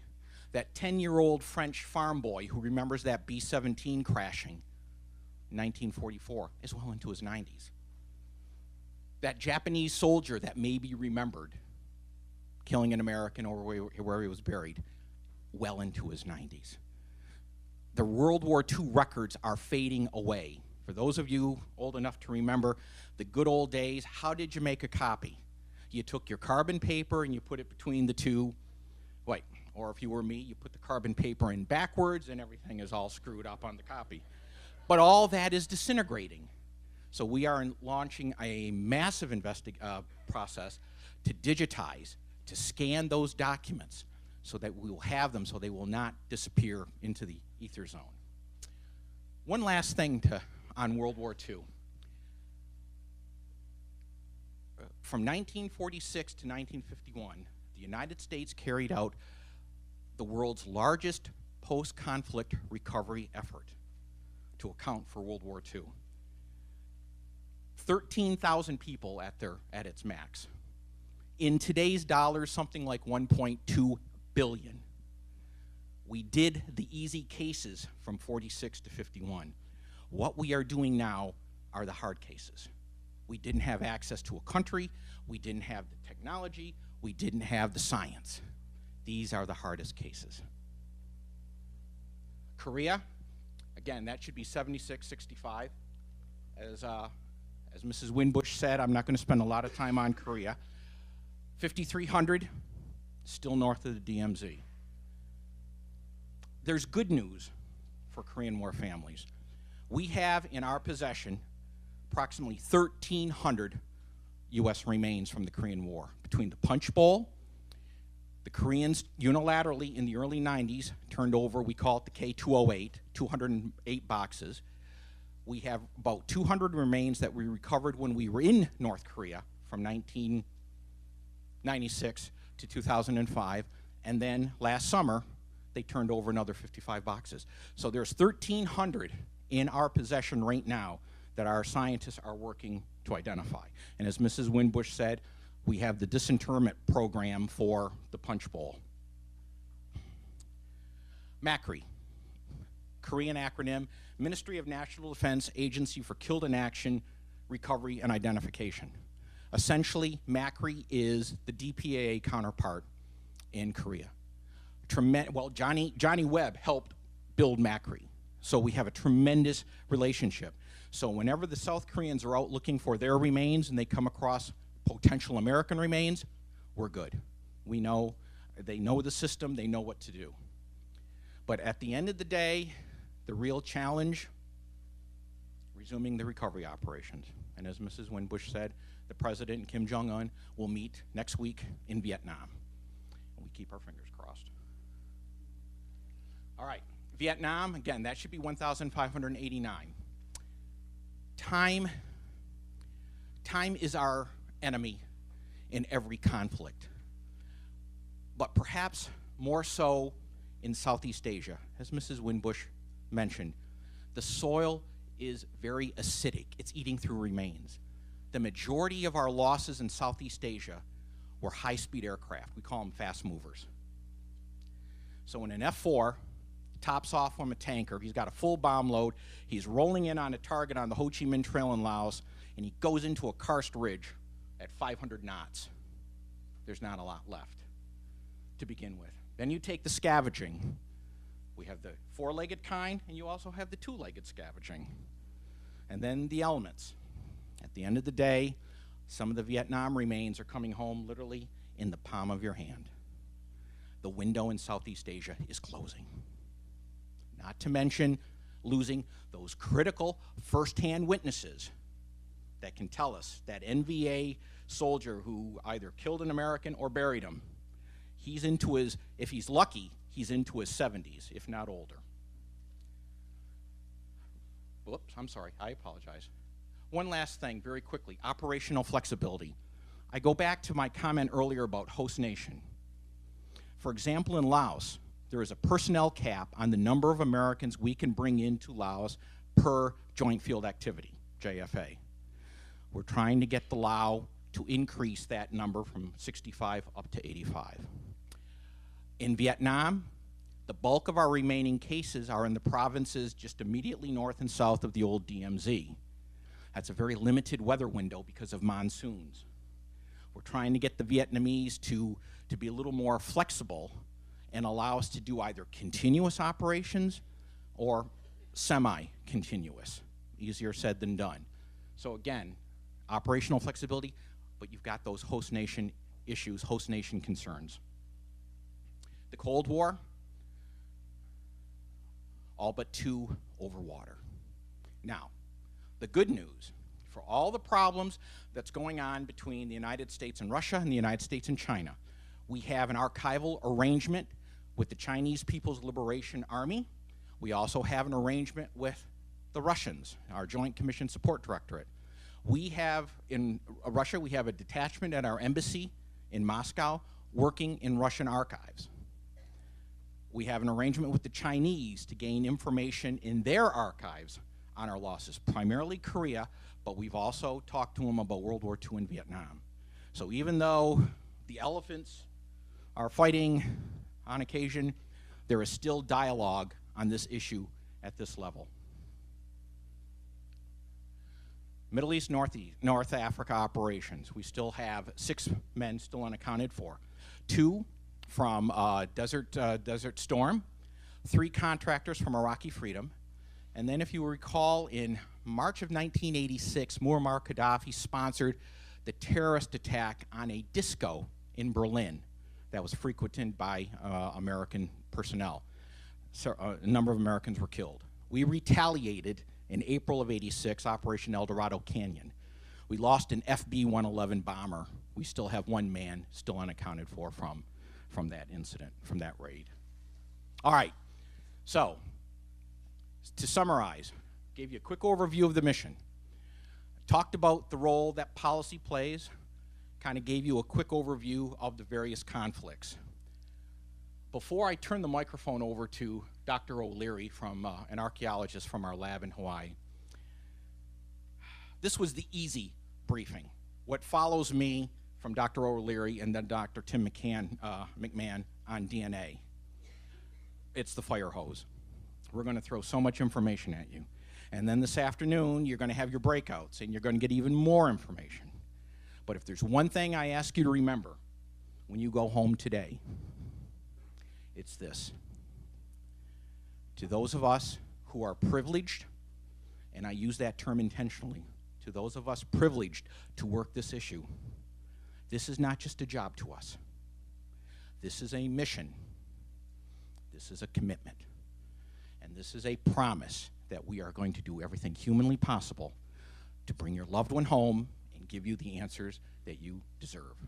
So on that note, I thank you for your time and your attention, and for this poor people at this table that had to be up close and personal, thank you. And now, ladies and gentlemen, Dr. Owen O'Leary.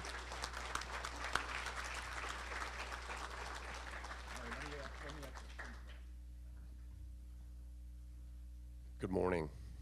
Are we on? Okay. My name is Owen O'Leary. I'm an archaeologist with DPAA. I'm based in Honolulu, Hawaii. I am the tip of the spear. I spend over 150 days a year out on the road, and while I do clean up pretty well, most of the time it's boots, dirty cargo pants, and pretty much a permanently stained t-shirt and a baseball hat. I've been with the organization for over 12 years, and I've run 42 field missions around the world at this point. I go back out the door on Wednesday. Thank you. My parents didn't know it when they named me, but that is my middle name. And I like to think that if I'm going to apply it anywhere, it's when I'm out in the field. I think it's held up on a number of occasions. We're going to go over 4 things today: field operations, laboratory operations, identification processes, and we're going to have an update on some of our special projects. I'm going to have to go very quickly, or I'm going to get in a bunch of trouble if I run over time. But I am here all day today. If you have any questions whatsoever as we continue, throughout the day. Don't hesitate to stop me in the hallway anytime, ask me. I'm happy to answer any question about both field operations and laboratory operations. So field operations, most of the time when people think of a scientist, you think of them in a clean laboratory with nice lights and you got a lab coat on, and you're right, but there's just as much science in the field portion when I'm out there in my boots and cargo pants. There are two types, archaeological recoveries and disinterments. We conduct the archaeological recoveries throughout the world. It could be mountaintops in the Himalayas, it could be the Mojave Desert, it can be 100 feet underwater and everywhere in between, and we work in all those places. We also do disinterment of unknowns, largely from the National Memorial Cemetery of the Pacific, but also from other national cemeteries around the world throughout the Pacific and Europe. Every archaeological recovery is led by a scientist who is highly trained and experienced in field archaeology, because archaeology is a destructive process. You only get to do it once, and once you've done it, you've destroyed that site effectively, so it has to be done correctly. We're responsible for a host of things while we're out on the site working with our team members, principally directing the excavation and documenting everything we see and we find. A lot of times we, quote, read the dirt. To most people, that's just a small wall of dirt. To one of us, there's all this that's going on. The yellow lines represent different layers of sediment that have gone through different site formation processes. The white circle is a disturbance, so we look at site disturbance processes. You need to be able to figure out what's happened to that site since it formed. That can often be a very critical piece in making sure you're excavating in the right location once you're on the site. And then you have some incident-related material, which are the white arrows. We're always looking for differences in soil color. Oftentimes it's really subtle as you're working along. And if you're working on a burial, you need to be able to recognize that soil change as quickly as possible so that you don't accidentally damage the remains with a shovel. When we do get in a situation like this, we get out smaller tools. All of us actually have kits of bamboo tools for burial excavation because we don't want to scratch the bones, and bamboo's nice and soft. So you can go from where you see just that subtle change in the soil, and then you take out the next piece. We also do spatial control. We use a grid, like you've maybe seen on television or something like that. This is for a B-24 crash in Papua New Guinea. The debris field is over 70 acres in size. Sometimes they're small, sometimes they're big. The photograph you see on the top matches up with the map that you see in the bottom right-hand corner. All those little red dots are where pieces of evidence were found, and we record where all of that stuff comes from. You can see that it clusters in places. Those were individuals. That way we're able to collect things in the field and maintain those spatial relationships. We adapt our methods when we're in the field. Because you work in deserts, because we work underwater, because we work on mountaintops, we have to change what we do. We still always follow fundamental good science of controlling for space, maintaining provenience, and writing everything down and taking lots of pictures, but sometimes we need to use an excavator to remove topsoil that's been placed on top of a site. The bottom left-hand corner is looking for a burial. Underwater, they use a gigantic dredge system. Imagine a 6-inch diameter water vacuum cleaner that has water shot through it, and then everything goes into a giant box underwater and then lifted to the surface to a barge. All sediment at every site, if we excavate it, we screen it. We have custom-sized mesh to make sure we don't miss a tooth. It's a little bit smaller than 1/4-inch holes, but sometimes we do dry screening, sometimes we do wet screening. If you're working in a rice paddy, you need to use water to break down the really sticky rice paddy clay. Field operations also includes disinterments.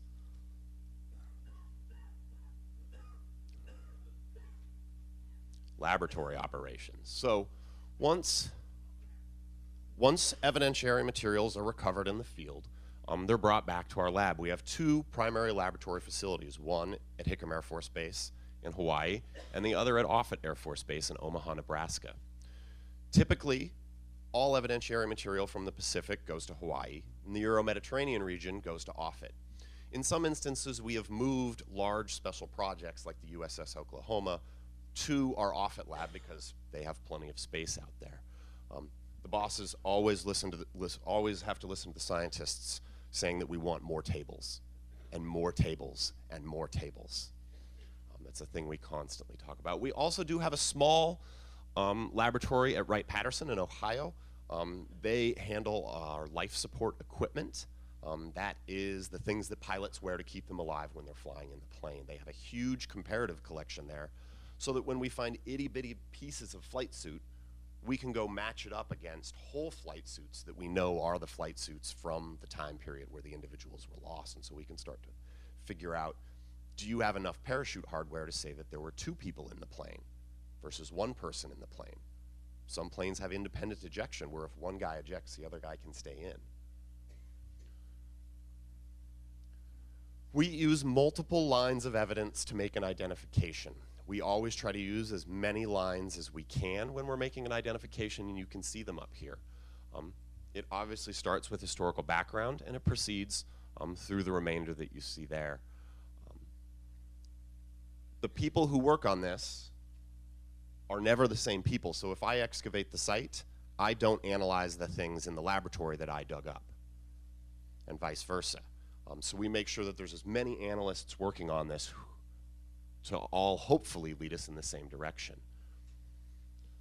Historical research, you know, it's a lot of people missing, so the historians start the task. How many, if I know I'm looking for a P-47, how many of them are lost within 10 kilometers, 15 kilometers, 50 kilometers? Because I need to know when I'm out in the field what else is out here that I could possibly run into. That spatial control that I talked about that we always use in excavation. This is that same map that you saw previously, but we're zoomed in, and we know that that watch is found in direct association with some remains. You can get a good clue from this. Anybody have any engravings on the inside of their wedding ring? Yeah. Pretty common thing. That can help us out. Identification bracelets were very common in World War II. Historians also provide us with photographs of the guys who are missing. Sometimes if they've got like a big college class ring, you can see that ring in their photo, and you can go out and excavate it. We can also do neat things sometimes with watches.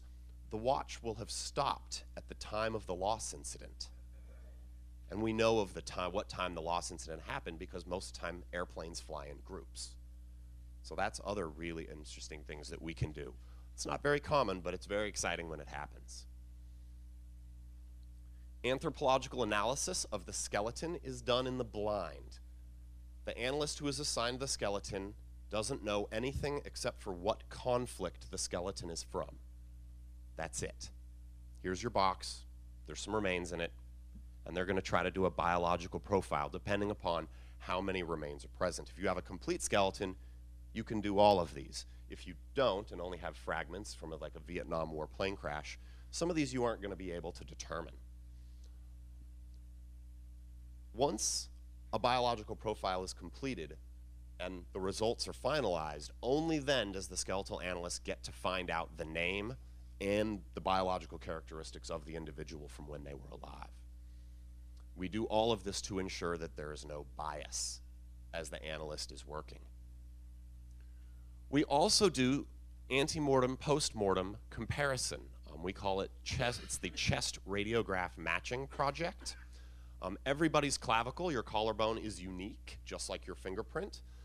And we developed this because a lot of the remains that are interred in the cemeteries from the Korean War have had a chemical put on them that has destroyed the DNA.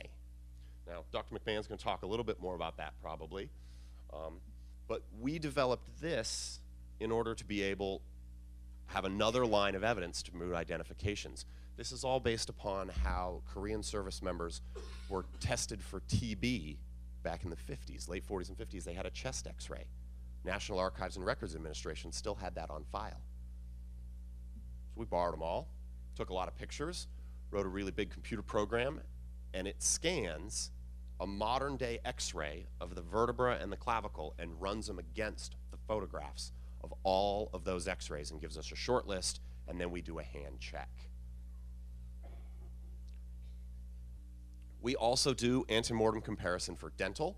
I'm sure some few folks in the room have got some cavities. I know I do. Those are unique to you as well. If individuals from the Vietnam War, they have x-rays, and we have dental charts for the earlier conflicts, and we have forensic odontologists on staff who can do these comparisons, which is another line of evidence. Isotopes. This is our big new project that we're really, really excited about. It's been running for about a year, and we have, I think somewhere between 5 and 10 identifications have been made using this. Isotopes don't make identifications. It can't tell you who a person is, but it is a tool that you can use to exclude individuals. We can use carbon isotopes to determine whether the bones are from an individual that grew up in Southeast Asia or grew up in the United States. Previously, we'd been doing that through DNA. We now have a quicker, more effective, and more cost-effective method to do that. We can use oxygen isotopes to tell which part of the United States you grew up in. You can tell the difference between someone who grew up in San Francisco and someone who grew up in Los Angeles. So if you have a couple of individuals who share a very common mitochondrial DNA sequence, we can tell which one's from Washington and which one's from Georgia. This is a really, really great tool. We hired a woman to do this out of the University of Utah. I'm not gonna lie, we straight up poached her. She's a genius. She runs this program. To help ensure that she'd say yes to us, we offered her the job a little more than a year ago on a particular week when we knew the weather was really miserable in Salt Lake City.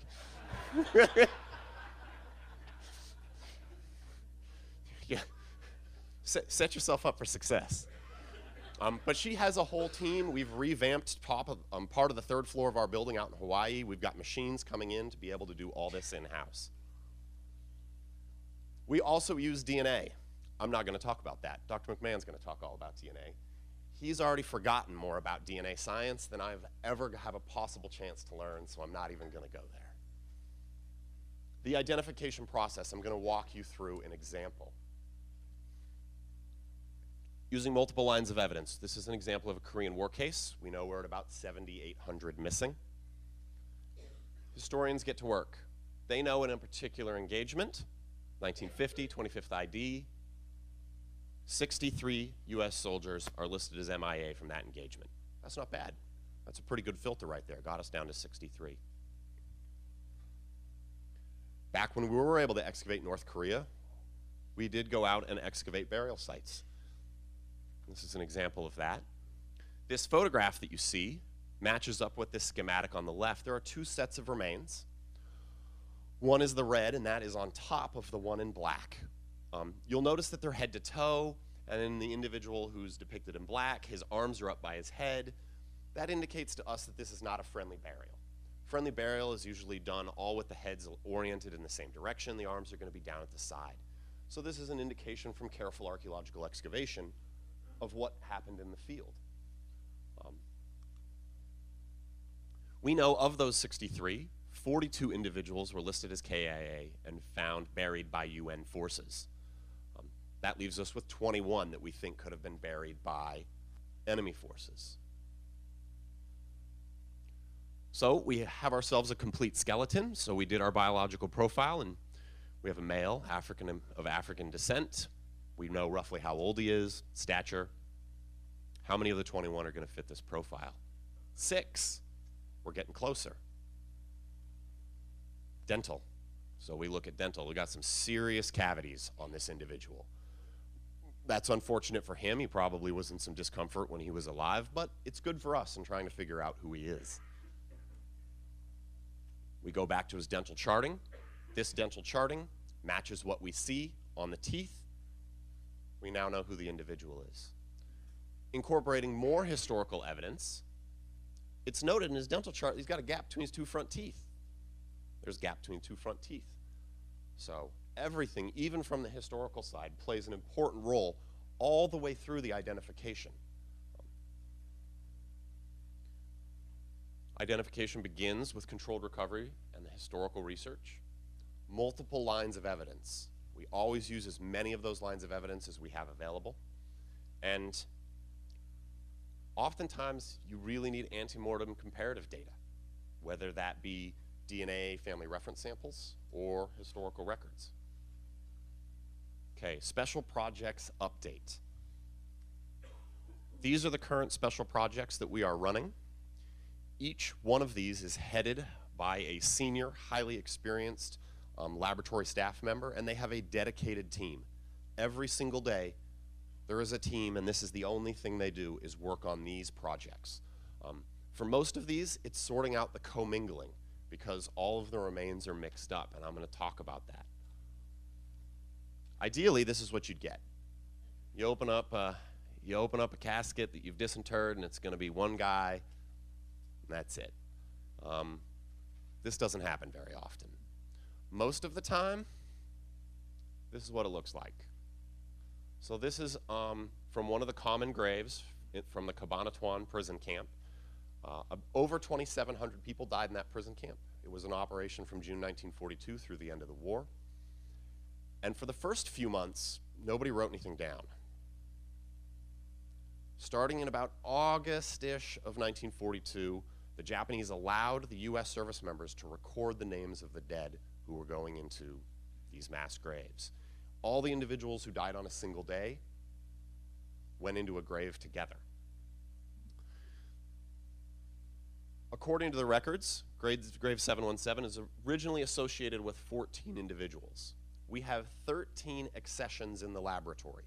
10 of them are caskets that were brought up from the National Memorial Cemetery in Manila, and 3 of them were disinterred in the United States because it turns out the identifications which were made back decades and decades ago turned out to not be right. When we ran all the DNA, there's 16 sequences, 16 different people, even though there's only 14 names listed in the historical record. So that's an added challenge. Each casket has between 2 and 8 different DNA sequences.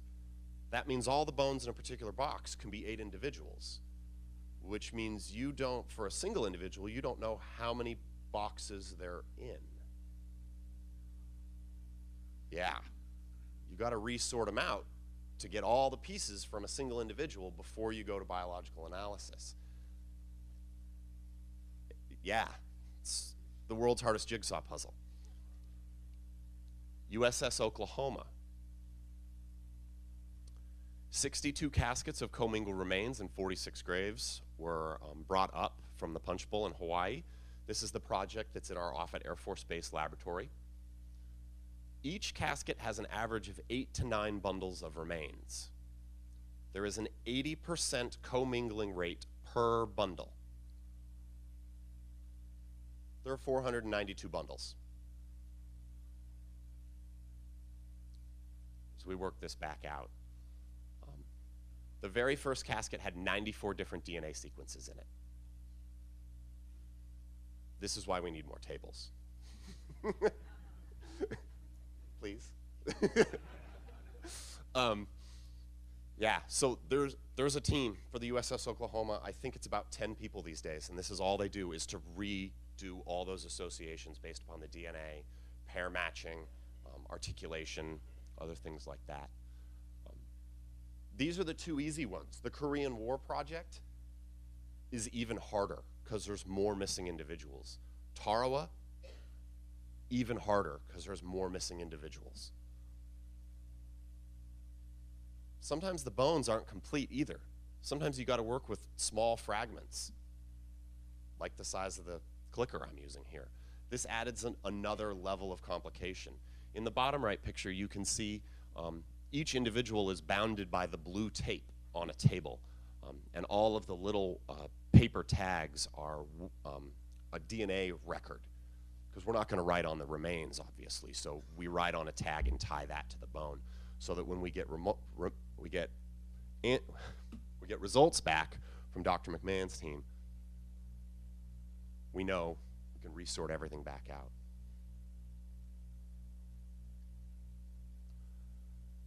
It is an exhaustive effort. These projects are continuously worked on. It involves controlled historical collection of data from both American archives and host nation archives. The Germans were really good at writing things down. Makes it very, very helpful. Same with the Austrians. We use multiple lines of evidence that we talked about, and we also use the comparison of antemortem and postmortem data. Up next is Dr. Tim McMahon with the Armed Forces Medical Examiner System.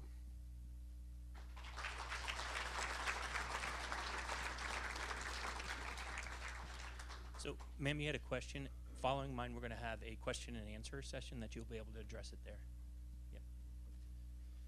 Yep. So, as I said, they introduced me as Dr. McMahon. Please just call me Tim. When I did my dissertation, which is where you defend your doctoral thesis, definitely, sir. Can you hear me now? Okay. So, when I did my dissertation, my parents and my grandparents were there. I finished it. My grandfather came up to me and said, "Son, I'm proud of you. I didn't understand a word you said. But remember, you put your pants on the same way I do."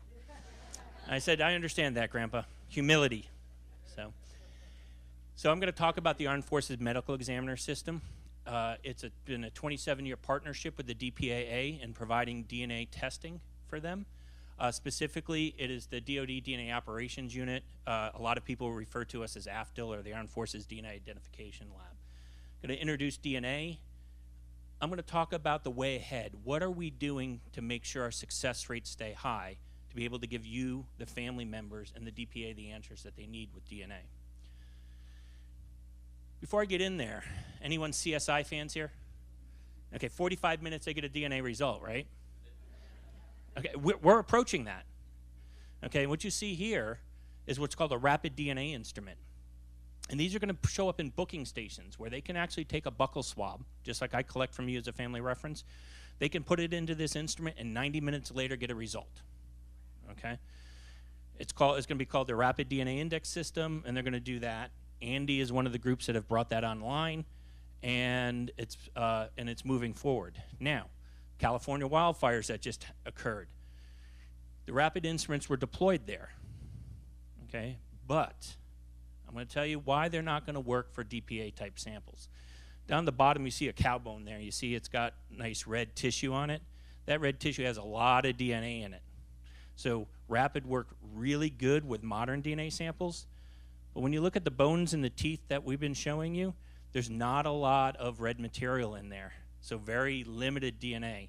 So these instruments won't work for them. We looked at it, honestly looked at it. I'm bringing it online for my current day operations. So these are my service members who are killed in current theaters of operation because it can get us answers faster, but it won't work for these.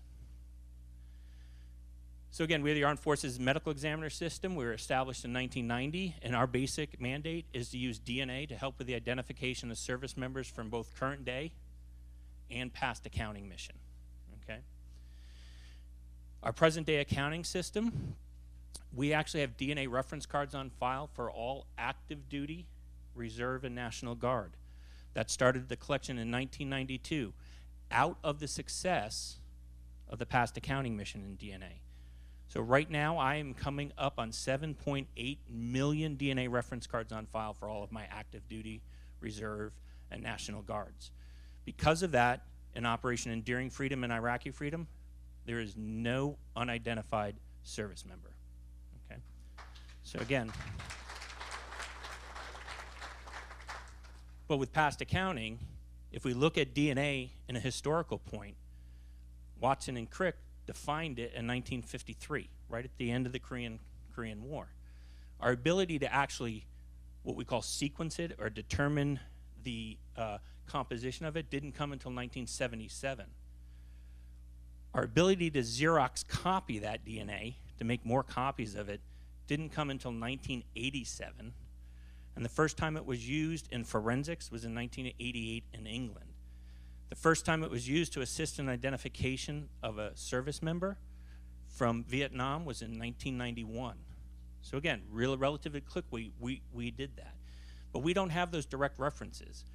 So for past accounting to work, I have to do a family reference database, and that's where you guys become essential, and we're here collecting those references.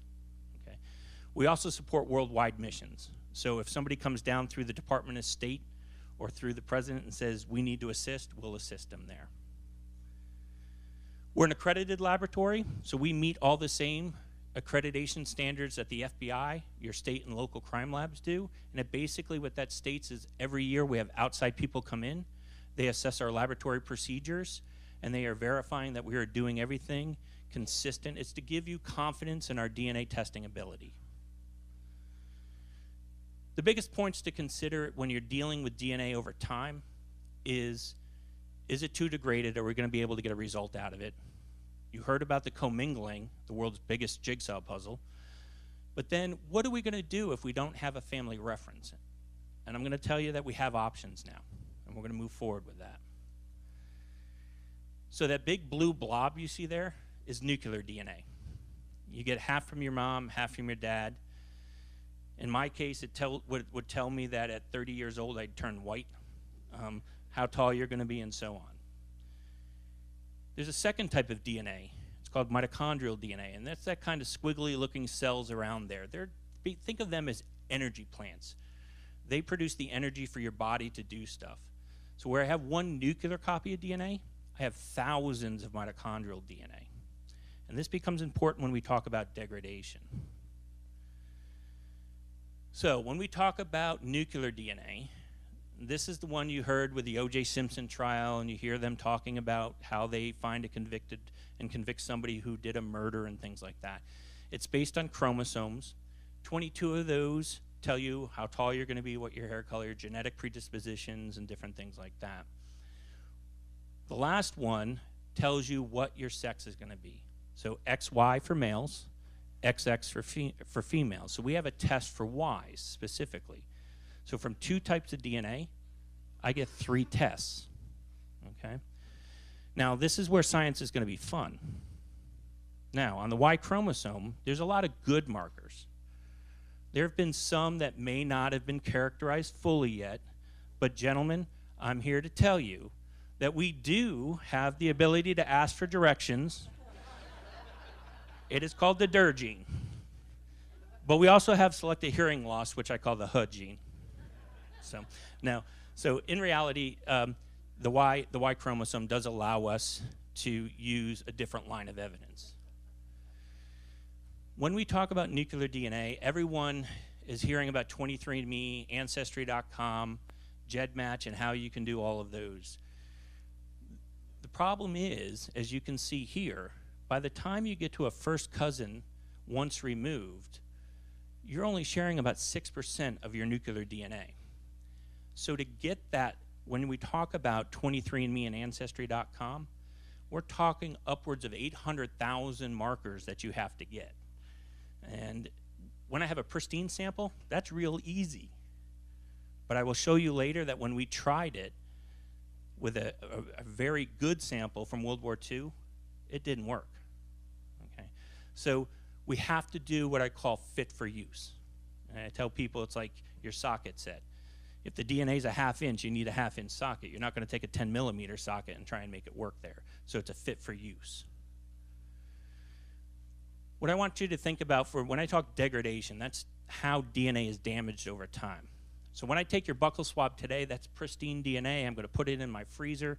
I'm going to protect it. It's going to be that 16-inch piece of DNA. But if I left that swab out in the environment for every year, the environment's going to damage that DNA. So think of a 16-inch piece of rope, and every year you're going to fold it in half and cut it. By the end of 6 years, you're going to have 32 1/2-inch pieces of rope. Okay? And as we get in, I'm going to show you how, once you get down below a certain point, the DNA tests aren't going to work. So how do we combat that? So when we talk about mitochondrial DNA, in which I have a 92% success rate of getting a result from a sample that's non-chemically treated, you can see when I talk about mini primer sets, they're equivalent to that 1-inch piece of DNA. So it allows me to go for the damaged DNA that way. So again, 92% success rate with that. everyone talks about nuclear DNA or STRs because it was out there, and that we should be leading with those. But because of, and you saw about how at an ant you only have 12% common DNA, you would have to have 5 or 6 ants just to get the same results as a single mitochondrial. But the big part is, if you look, there's very few loci that are that you would need 1 to 2 inch pieces of DNA. And I just told you that 92% of our results are because we're using 1 inch piece of DNA parts. And so, again, we have to be very careful with what we lead. We want to do that fit for use. So when we talk about YSTRs, we can get 1, 2, 3, 4, 5, 6, 7 markers in that damaged DNA, but we actually made a method that enhances this such that 60% of the time we get results. So we are actually doing better than what was done in some of the original testing by other crime labs when it comes to this. And again, this is just another nuclear kit that we use. So we have a lot of different tests that we can do. So when we look at the comparison, mitochondrial DNA, you hear limited discretion, okay? We only look at a very small portion of the mitochondrial DNA, and there is limited discretion. So for example, for me, I match 7% of all Caucasians in the small region that we look at. Okay, so I would need an auto reference or a Y reference to pull that common sequence apart, okay? So we lead with mito because there's a lot of that around, 92% success rate. It also tells us the quality of that DNA and what our potential success rates are with Y and autosomal STRs.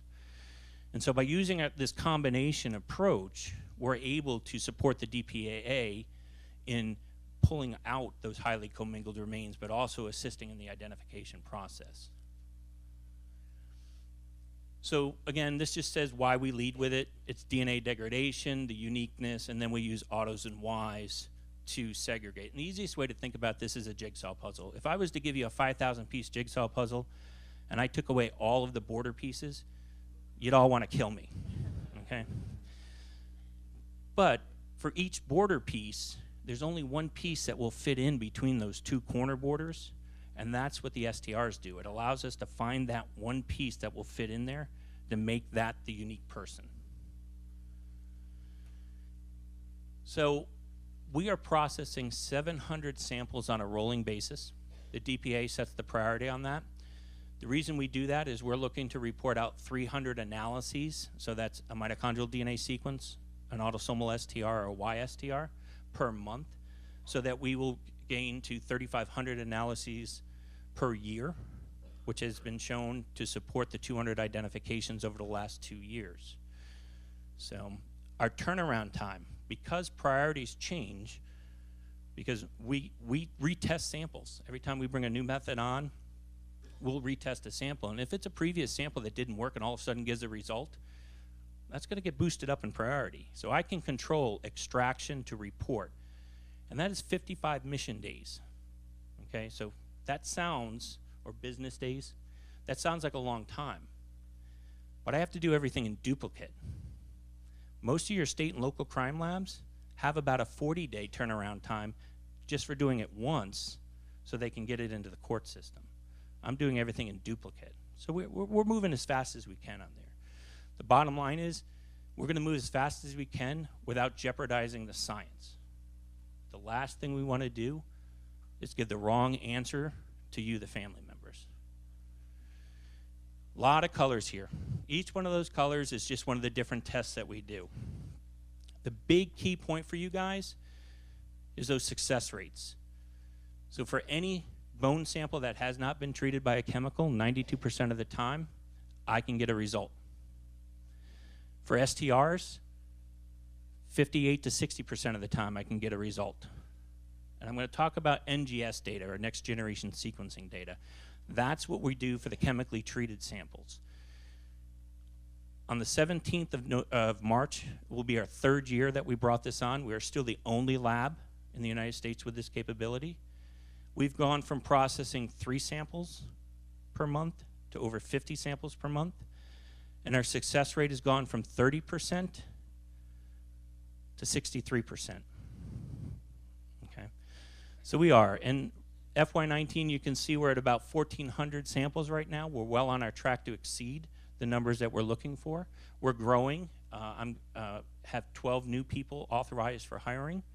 And so we're growing to meet the needs and the capabilities of the DPAA and you, the family members. What does all this mean? All that DNA testing and all that mumbo jumbo comes down to a DNA report. So it's when we take that DNA sequence and we run it against the family reference and we ask, does it hit to somebody that we have not identified previously? So if you look in 2018, we did 719 comparison reports. 189 of those were believed to be reports. So that's the first time a sequence from a sample submitted by the DPAA lab hit to a reference as potentially being able to support a new identification. So out of 203 identifications last year, 189 DNA helped to support. Okay? The rest of them are what we call addendum reports. So Dr. O'Leary talked about when there is a casket and there's 94 sequences in it, and another casket the same person could be in. So we call those addendum reports. It still takes the same amount of effort for us. I wish there was a magic 8-ball that we could say, oh, we got this one. Who's it matching the other ones? We don't. We have to still do all of that DNA processing. These are some notable casework advances. The ones in red I'm going to talk about as we go through this. So demineralization buffer. I want you to think about turpentine. If you were to take turpentine, drop it on the hood of your car, dissolve the paint away, you get down to the bare metal, right? So prior to 2006, you can see that a majority of the skeletal elements didn't give us a lot of success rates for DNA testing. We made what we call demineralization buffer, and again, I call it bone turpentine, that allowed us for the first time to dissolve the bone completely and free up the DNA. And you can see we have over a 90% success rate for any bone in the body. But here's the big thing it did. We used to have 2.5 grams of bone, about half the size of your pinky. So we were using 5 grams of bone because we had to do it in duplicate. 0.2 grams now. So to open up a lot more samples for the DPAA to choose from. You saw the slide of the highly fragmented ones. Okay. This method has been adopted by all of the other crime labs in the country as a standard method for bone extraction. Now we can use smaller bones. With our anthropologists, they are excellent, but at some point, it gets tough to determine, is that a human bone or an animal bone? Well, we don't want to spend months troubleshooting, because that's what we do. If it doesn't work, we troubleshoot so that I can guarantee when I report that there's no DNA result, that no other lab in the world can do it. So what we did is we brought a method that allows us to determine if the DNA is human or non-human. And you can see we've done 598 samples since 2011. 44% of those that we did were non-human, which means I can stop it right there. And I can focus my energies on samples that we really want to test, the human ones. So again, speeding up our process. Purification. You know that last cup of coffee nobody wants to drink because of the grinds in it? If you were to take that coffee and you were to pass it back through that coffee filter, the grinds would stay on top and you get that nice pure coffee at the bottom. Well, basically, I have a special filter that binds the DNA, and I can wash away anything I don't want. And with that, our STR success rates in 13 were only about 25%. And because we came up with that better way of purifying it, say like a Brita filter, I run it through a Brita filter, we are now upwards of 57, 60%, as I showed you. So again, increasing our success rates. A lot of people have heard about the Korea Punch Bowl samples. These are the ones that were chemically treated. They were in 40 to 50% formaldehyde. Well, back then, nobody knew. DNA was just defined. Nobody knew about it. Now we know it's the worst of the worst thing you can do to DNA. It took us 16 years to crack that shell. But like I said, on the 17th of St. Patrick's Day in 2015, we got the first sequence out of these samples using a new method called next-generation sequencing. In your sewing boxes at home, there are those little thread holders, okay? Well, your DNA, is like a Chinese yo-yo. If I was to take it and go like this, it would stretch out to the sun. But it's got to get packaged, so they wrap it around those spools. We call them histones. That small piece in between the two histones is what we're getting out. And the average size of that is 50 base pairs. So if you remember way back to another couple slides, I said for the mitochondrial DNA, I'm testing at 100 base pairs. No wonder we weren't getting any results. Those are too small. Once we knew the size, we could develop a method for it. And so in 2016, we brought it online. We became the first and still only crime lab in the United States with this capability. Initially, it took 2 weeks, 3 to 5 samples per month. 3 years into this, we are at 968 samples. If we look across the whole 3 years, our success rate is 50%. If we looked over the last 6 months, it's 60% because of what we learned. The big part is it's allowed for 92 first-time named reports, meaning it's supporting new identifications, 92 new identifications. Although being developed for the Korea project, we've used it on Southeast Asian Vietnam cases where there was a lot of charring to the bone or burned. But we're also finding, like in Cabanatuan and some of the others, that they were treated as well. So we're constantly evolving to make this better. Remember I told you I have that common mitochondrial DNA sequence over that small portion? Okay. We now have the ability, because of this method, to actually sequence the whole mitochondrial genome.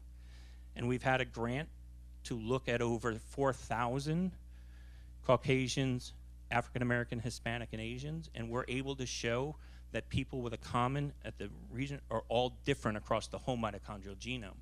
So again, if there's no other references out there, we can sequence the whole mitochondrial genome. We brought that on 2 years ago to assist. Current problems and gaps. Remember I talked about that damage? The one unrepaired DNA there, you can see all those green lines. That's to show you damage. That's where we don't get DNA results from. There are kits out there. FFPE is just a fancy name, formalin fixed, paraffin embedded. It's biopsy slides. There's a method that you can repair the DNA. It looks like it may work. We're actually working on that. This is an actual sample where we've actually repaired the DNA and then put it into the process.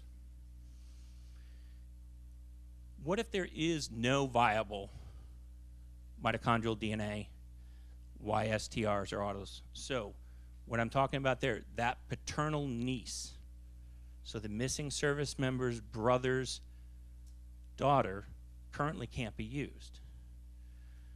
Ancestry.com, 23andMe, we're all familiar with that. Okay. We took their commercial test that you can get off the shelf. We had a sample that we got complete mitochondrial, autosomal STR, and YSTR results. We tried theirs, and it failed miserably. Didn't work at all. So 3.5 years ago, I partnered with a company on the outside, and I said, I want an assay marking 25,000 markers instead of the 800,000, that irregardless of your relationship, as long as you're within 4 generations, I will be able to determine nuclearly who is related. And so Parabon won that. What we're showing you here is with as little as 1,100, we actually got it to work. It identified the right family reference related to FRS6 at a 95% confidence, and it excluded the ones who had a common mito sequence. So this assay is working, okay? We had to do what we call a capture assay.